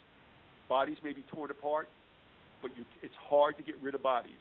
That's why they have crematories when you want to not bury somebody who's dead. You can't get rid of messy situations. Yet we're supposed to believe that a 700 series plane nosedived in Shanksville. Everything went down a rabbit hole with the bodies and everything else. The Pentagon was supposed to believe that the plane sucked in its wings, which is just incredible to me, and went through 3 rings in the Pentagon, and when it went through the third and last ring, the C ring, it disappeared. Okay. So. Okay. Now, Craig Ranke will tell you, and I think he's done the best research, no plane hit the Pentagon. No plane, no drone, nothing else. That CGI photo you see is bullshit. That thing is ringed with video. That would be the only capture they could on video of what hit the Pentagon is ludicrous. I think Craig is absolutely right. He did his work. He's done the best research of anybody, and he can't get a cold on any of the networks by the Patriots. That's very interesting to me, why he can't even get his story out. He's been on with me 7 or 8 times, and some other people. He's gone to these seminars, and they go after him. That should tell you something. The Pentagon was unimpacted by anything, not by that supposed drone or anything. Those were explosions. So it was a bomb in the building. Absolutely. Yeah. I mean, how do you when you take a look at the first photos, there's no damage to the upper floor. This plane comes in and doesn't damage the windows above it. If it's got 2 6-ton engines, one hanging off each wing, how do those wings hit the building? And with the weight down their wings, don't break off. Oh, no. The wings folded up like a Swiss Army knife blade, and it all went nicely into the same package and went through what looks like, a 2-car garage-wide door. Yeah. And then by the time they get through the C-ring, they're all perfect cylindrical shapes, and the plane just suddenly runs out of what? Energy, and disappears. There's nothing left in the courtyard after C. Come on, man. You know, do cows fly? I guess. Yeah. So And I think there were explosions, yes. Yeah. Okay. Well, you know, I don't have any problem with the idea of passengers being liquidated somewhere else. You know, after all, I mean, in any in any plane crash, if you were going to set up something like, say, have the people drugged or something like this, you know, just to put them out of commission on the plane so that you go ahead and crash it or whatever, there's always a chance that somebody could survive. I mean, stranger things have occurred.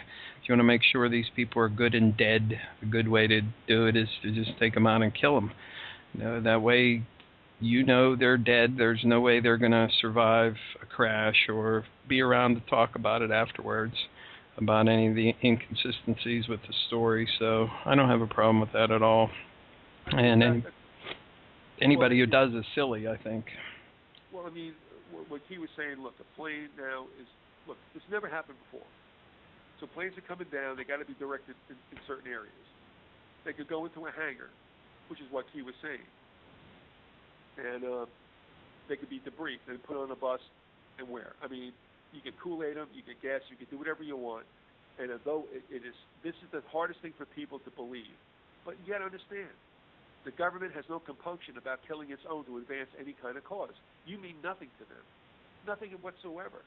So that there would be a cold, steely execution of a couple of hundred people. Not that I'm saying that, you know, I'm not looking at that as lightly. But to them, it is. I mean, the hell with them, you know, dispense with the peasants, doesn't matter. And then we go on with this other story, and there's so much more, there's so many more anomalies that you can even gather out of the old mainstream news. And one other thing I'm going to throw out to you. Does anybody ever think about the fact that there were transmissions between the New York fire personnel while they were in the towers? And of course, I think we've all heard we've all heard the communication where the one individual up in, I think it was the South Tower? I'm not sure. His name was D'Onofrio. Was talking about being in the crash zone and that they were knocking down fire and they were turning this whole thing into an evacuation. And then all of a sudden, the communications go fuzzy. Why? Because the tower at that time collapsed. My point is, how can people be active and unscathed by a supposed inferno that burnt the whole damn thing down, top to bottom? You can't have it both ways. And so those New York Times articles about the transmissions that were made into transcripts were saying you were talking to people that were in the supposed inferno and fine.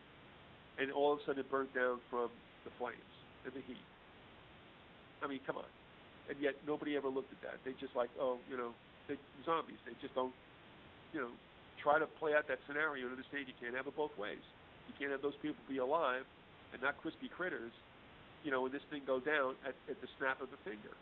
So there's another thing that nobody ever put together, which I think is very telling. So that's the situation we have, and the fact that, you know, I've saved photos of crashes before and after 9/11 that you can find on a number of sites. We have 700 series going down every month or so somewhere in the world, and this site's very ghastly, you know. But it somehow, you know, in the United States, no fuss, no muss, no plane parts, no engines, no bodies, nothing. That's it. Antiseptic gone. Take our word for it. Yes. And one thing I want to point out yet again, just for everybody who's listening.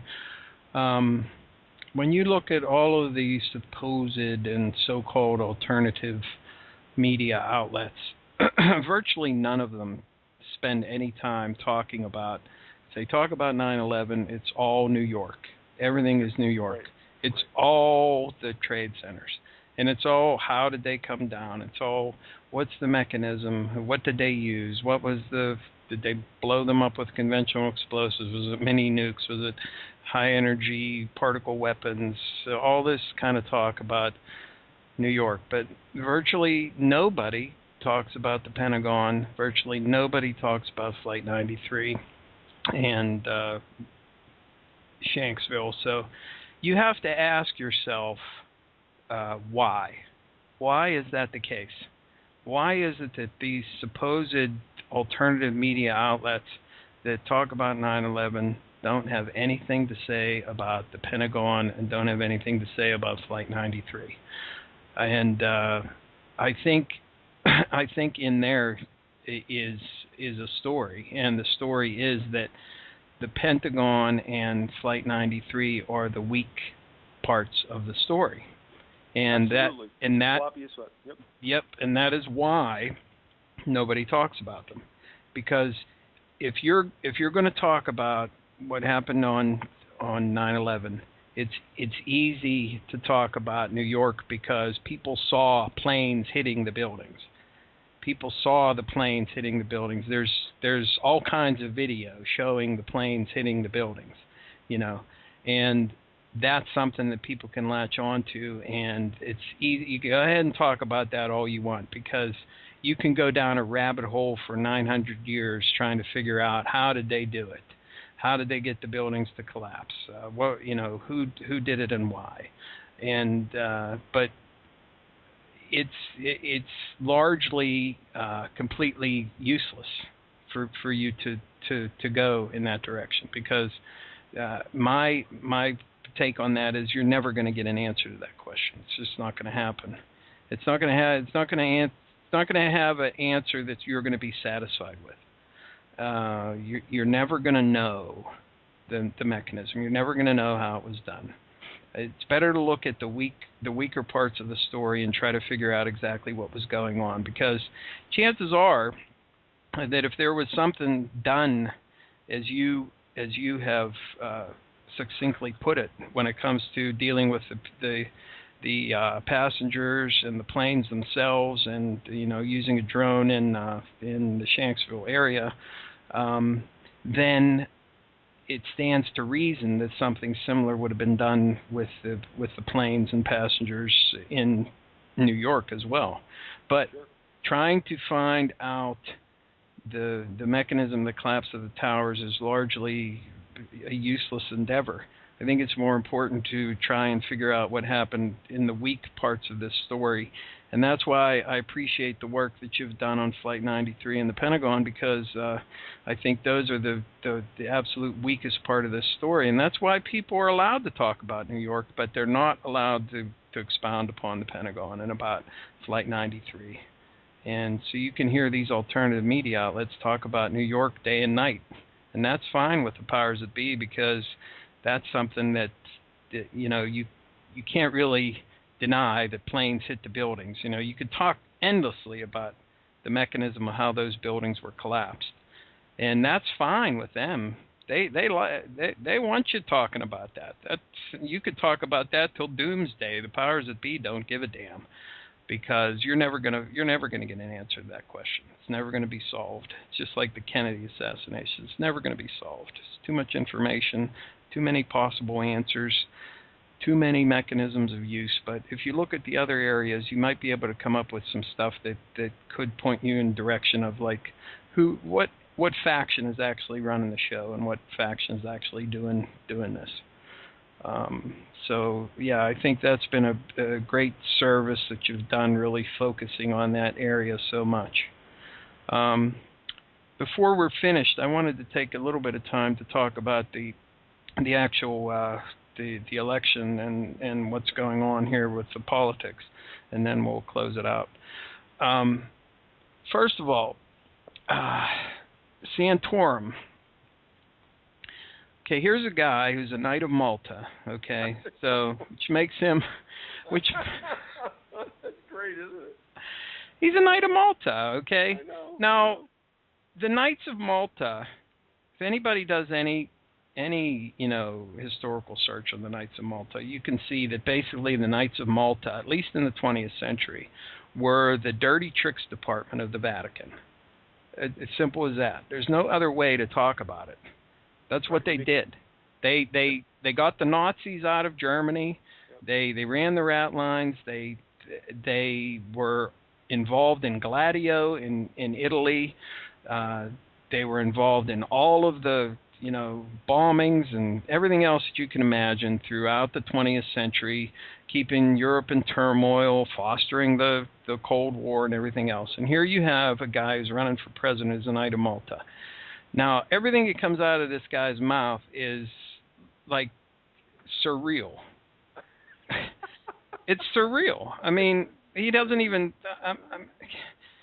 I mean, he's talking about contraception and shit that doesn't matter to anybody who has half a brain, and yet we're supposed to believe that this guy is suddenly Mr. Popular, and he's making a bid, pushing forward and winning some states and blah blah blah. So, and then on the other side of the coin, you have Mitt Romney, who's the vulture capitalist from Maine, who's a Mormon. And the Mormons, basically Mormonism is just a glorified form of Freemasonry, as far as I can tell.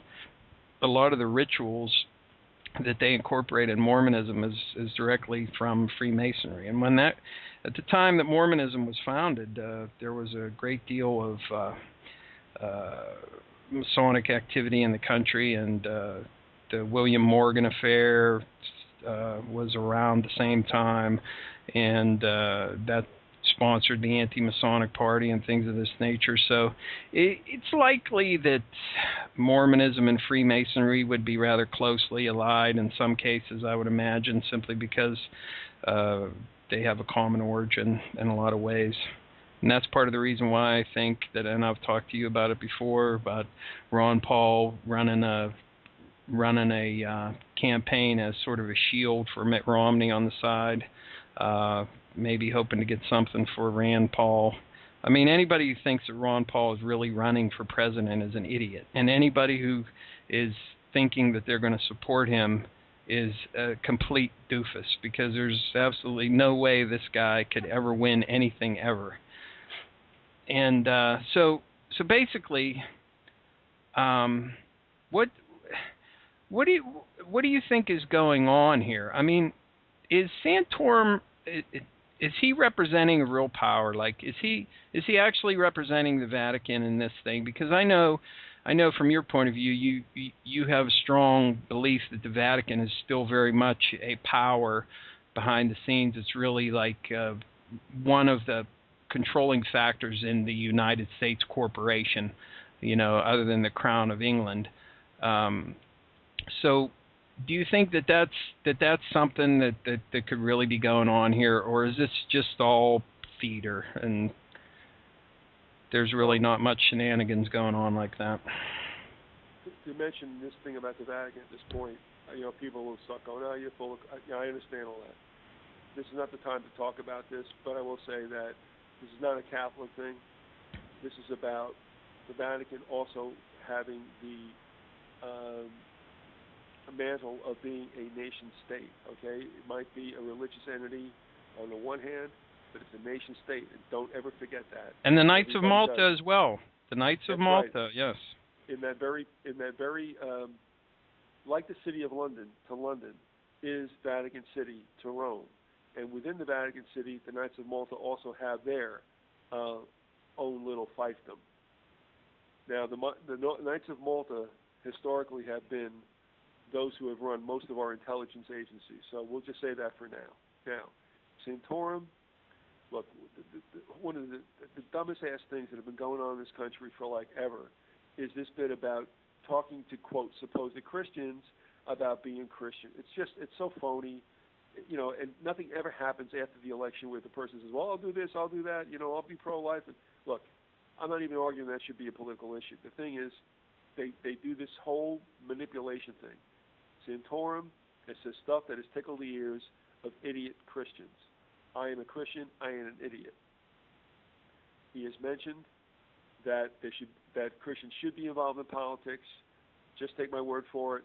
If you look in the words of Jesus Christ, it's like not even close. Like, we don't deal with that stuff. That's one. The other thing he talked about, which I thought was interesting, he was saying that, it's crazy for the federal and state governments to run public school. Everybody would be okay with that, as I would be, as you would be. However, what I know is happening is that private corporations want to get into funding, obviously, all flagging public school systems. So Santorum has thrown two sound bites out there that people are like, yeah.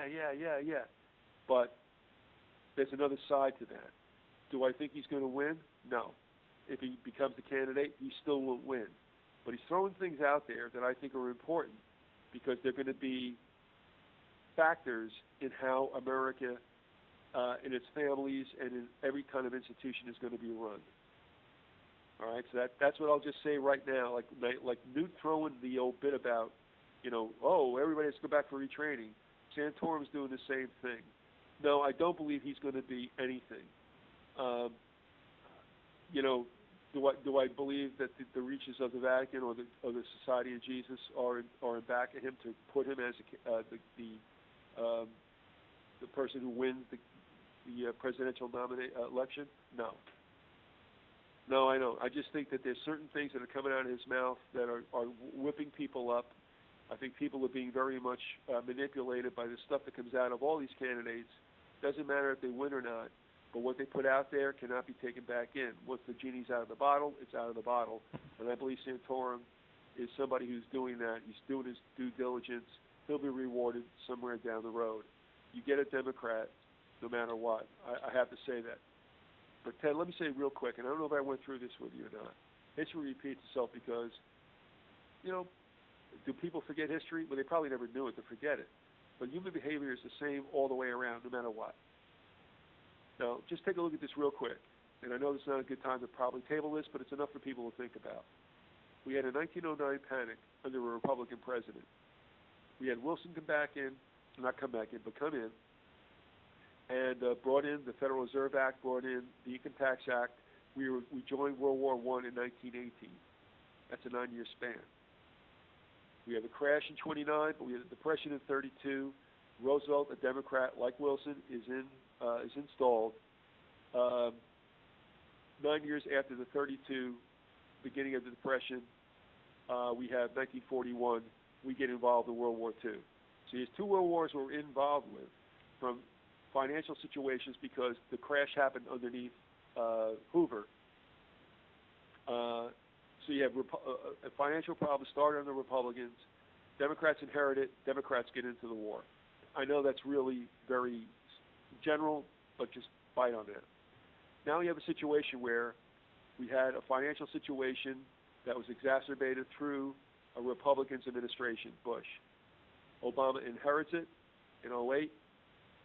Is that the Depression? Is that the financial cataclysm? I'm not really sure it is. But if it were to be, if the formula were to be played out, we'd have a war in 2017. I don't know. I think the worst is yet to come in 2014.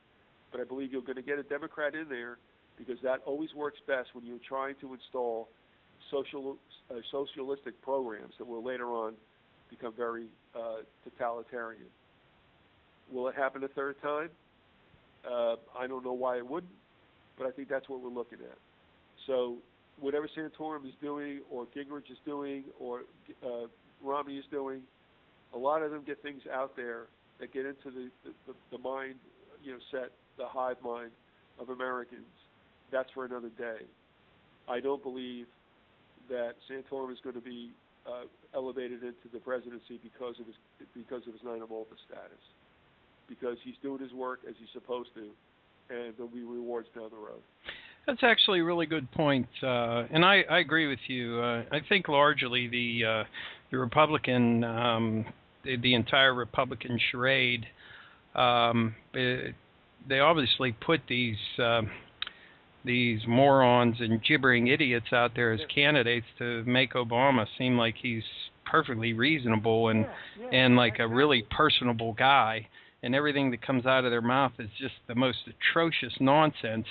And anything Obama says sounds like the best thing since sliced bread in comparison. So anybody who has any brains has to see that. But Ted, you've noticed that though, haven't you? Because all the shots of him now as being like very peppy, kind of jaunty, just really at ease. I always laugh because I always think that he takes on like the gestures of Mussolini when he talks with the uplifted chin. You know what I mean? Oh yeah. But now remember something too. We're getting very good economic information, and we are still now looking at a boogeyman that is now Iran. And remember something. It is true that the nation would rather not change horses in midstream if the economy's going okay, and or we are in a war or about to get into a war. All this positive information about Obama is to make people feel he's strong, as the complete opposite as a year or two ago when he was like pulling, 29% favorability rating? Yeah. This is a manipulation of the American people. Obama comes in because that's the guy that's supposed to be there, not because he does anything good or bad of himself or any of the other guys. He's got to be there to implement a part of the plan, which we're going to undertake in the next 4 years. Yeah, well, I agree that we're going to have Obama again for 4 more years, barring some major change in the way things are going right now, which, we don't see any indication of yet. But, I think there's still a possibility you might see somebody in a brokered convention brought forward, which might make things a little more interesting and possibly, call into question that scenario. But as of right now, it looks like 4 more years of Obama, and these Republican people are just out there, making themselves look like idiots. So Obama seems like a reasonable, rational guy who deserves 4 more years in office. Well, if you get a Republican, all that means is they're going to give you the war before the Depression. Yeah, but I don't see it happening. I see Obama in there for 4 more. So basically, it's just all a game. The politics is all just a big game, and everything that's being done is just actors. They're out there acting their part and putting out the memes that they want to have established. And I think one of the big ones you mentioned is this whole idea of public-private partnerships, where corporations that come in and run a school, and it's not going to be about curriculum to teach you history and math and everything else. It's about to make you a good worker. And school has largely been, put in that direction anyway, when it was initially established and mandatory schooling came in. There was a very strong Prussian influence there. And designed to make you good, productive members of society, quote unquote. But when the corporations come in, the curricula or whatever that is going to be foisted upon students is not going to be designed to make you a well-rounded, quote unquote, citizen. It instead will be designed to make you a good and loyal worker for whoever it is you end up being a serf for. Yeah, I mean, the 10th plank of the manifesto is a free education for all, which sounds so good. But the thing was that a national public education system was not ever envisioned by anybody at the inception of the country. They all knew it was a good thing to educate your children in your community, and that's the way it started. When they made it as regionalized, as centralized as they did, that was not good. And so when you look at the 10th plank of the manifesto and it says a free education, it's just what you said it would be. That the corporations will come in, the money will come in, and the money will decide who gets trained for what. And that's the end of that story. Yeah, and then, education won't even be education anymore because you're not going to learn anything that's going to be of any use to you as a human being. You're just going to be learning how to be a drone and to do your job and to not complain and to love your servitude, as Huxley famously said. And that's exactly where that's going. It's a shame, but that's it. Just the way it is, baby. Yeah, it's sad, but true. Well, do you have anything else you'd like to add there, Keith? We've come about to the 2-hour mark here, so. Yeah, you don't want to do that. You want to ask me that now. We can't get through everything. No.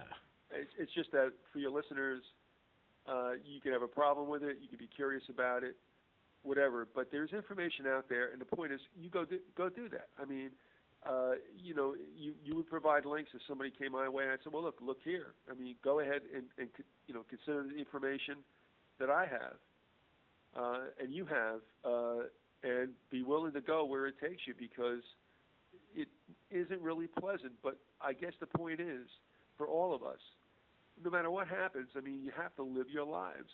I mean, folks who had babies in 1930 weren't really happy in Poland when the Nazis showed up. You could say that But, again. yeah, I mean, you got to survive, whatever that means. And so, if you want to realize what's going on, fine. I only can tell people, the cavalry ain't coming for you. Not this time. I'm sorry to say. The good guys with the white hats are not going to appear over the hill. Yep. This is a whole new epoch we're involved with. You can say no. That's fine. Well, I agree. I agree with you 100% on that one, and I'm sick and tired of people who talk about the Messiah or somebody coming like as a person. You know what I mean? Like somebody good is going to come up and rise up out of the shadows and bring us back to the great old, grand old United States of the past, like we were ever like a never free existed, peoples. yeah. Right? Like we were ever free peoples. I mean, sure, we had periods of time where things were prosperous and everybody was doing good and what have you, but in the grand scheme of things, I mean, this country, or corporation, whatever you want to call it, has been largely serving a broader purpose, and it's become much more clear nowadays that the United States is merely the police force for the international financiers, and that's basically what our role is going to be, as a quote-unquote nation state. And 20th century saw that bore out quite strongly, and we see it even more explicitly said today, being at the forefront of the quote-unquote war on terror and all this other nonsense. So, and I would say that I also would like to encourage everybody to just take a look at the information, go over there to Think or Be Eaten and look at all the material that's over there. You can also satisfy yourself on the idea of whether or not the United States is even a country, too, by looking at a lot of the material that the Informer and Montgomery put together regarding that as well, which is another topic for another day, which is nonetheless something that's very important for you to understand the game of politics in this country and where the real power resides and what it all means and what, if any, kind of effect that you can have on it in the end result. But it's a good way to end the program with what you said, Keith, and that is that people need to survive. So, and that's something that I try to tell people as well. You need to look at your life, your family, your friends, your loved ones, and decide what's best for you to do to be prepared for whatever comes our way, because I mean, after all, preparation is important, and I think it's important for people to knowledgeably prepare and just live your life the best way that you can, and do the things that you think are necessary to make sure that you cover as many possible outcomes as you can, and just be ready for what comes down the road, because there's nothing that's going to stop this. No, it's just not going to happen. I agree with you 100% on that. Honestly, to try to make as pristine as possible your physical and mental health, honest to goodness, that will go a long, long way. Yeah. That's the one thing you can do to minimize any kind of infection, if you will, to either body, soul, or mind. And I'm not getting like new agey about that. It's just that, no, that's it. I mean, because that keeps you out of a lot of the machines that this coming world order would like you to get into, because once you get in, you can't get out. It's like the two places I don't ever want to be in my life are prison and a hospital. So I can relate to that. Yeah, I've been in both. But no, and I think that's important, because if you're if your body plan and that of your family is strong, look, you're going to be okay. You can't change the shape of things to come, but you can try to maximize, I guess, the best life possible, and that ain't so bad. Yeah. Oh, that's a good place to end it there. Okay, well, Keith, thanks. Thanks for doing this. I appreciate it, and I'll have. We'll see you next Saturday, won't we? Oh yeah, we're doing a show. We're doing a show with you next Saturday. Yeah. Came to mention, we'll get the information. Yes, Viz and friends. Yeah, so everybody tune in over at untameddimensions.com. That'll be Saturday at what time again? We're going to do it Saturday, March 24th, 2 to 4 p.m. 2 to It'll be live. And that's Eastern time, right? Eastern, right. Yeah, Eastern, 2 to 4 p.m. Eastern time, Saturday, March 24th, and that'll be live, and that's at untameddimensions.com. God's mercy on you, swine. We'll have fun. We'll have fun. It's NWO with a smile. That's right. Your slavery presented to you with a laugh and and a joke. And a big long stick stuck, never mind. All right. I appreciate it, Tate. Thanks for the time. Okay, no problem. Thank you. Catch you later. Adios. Okay, bye-bye.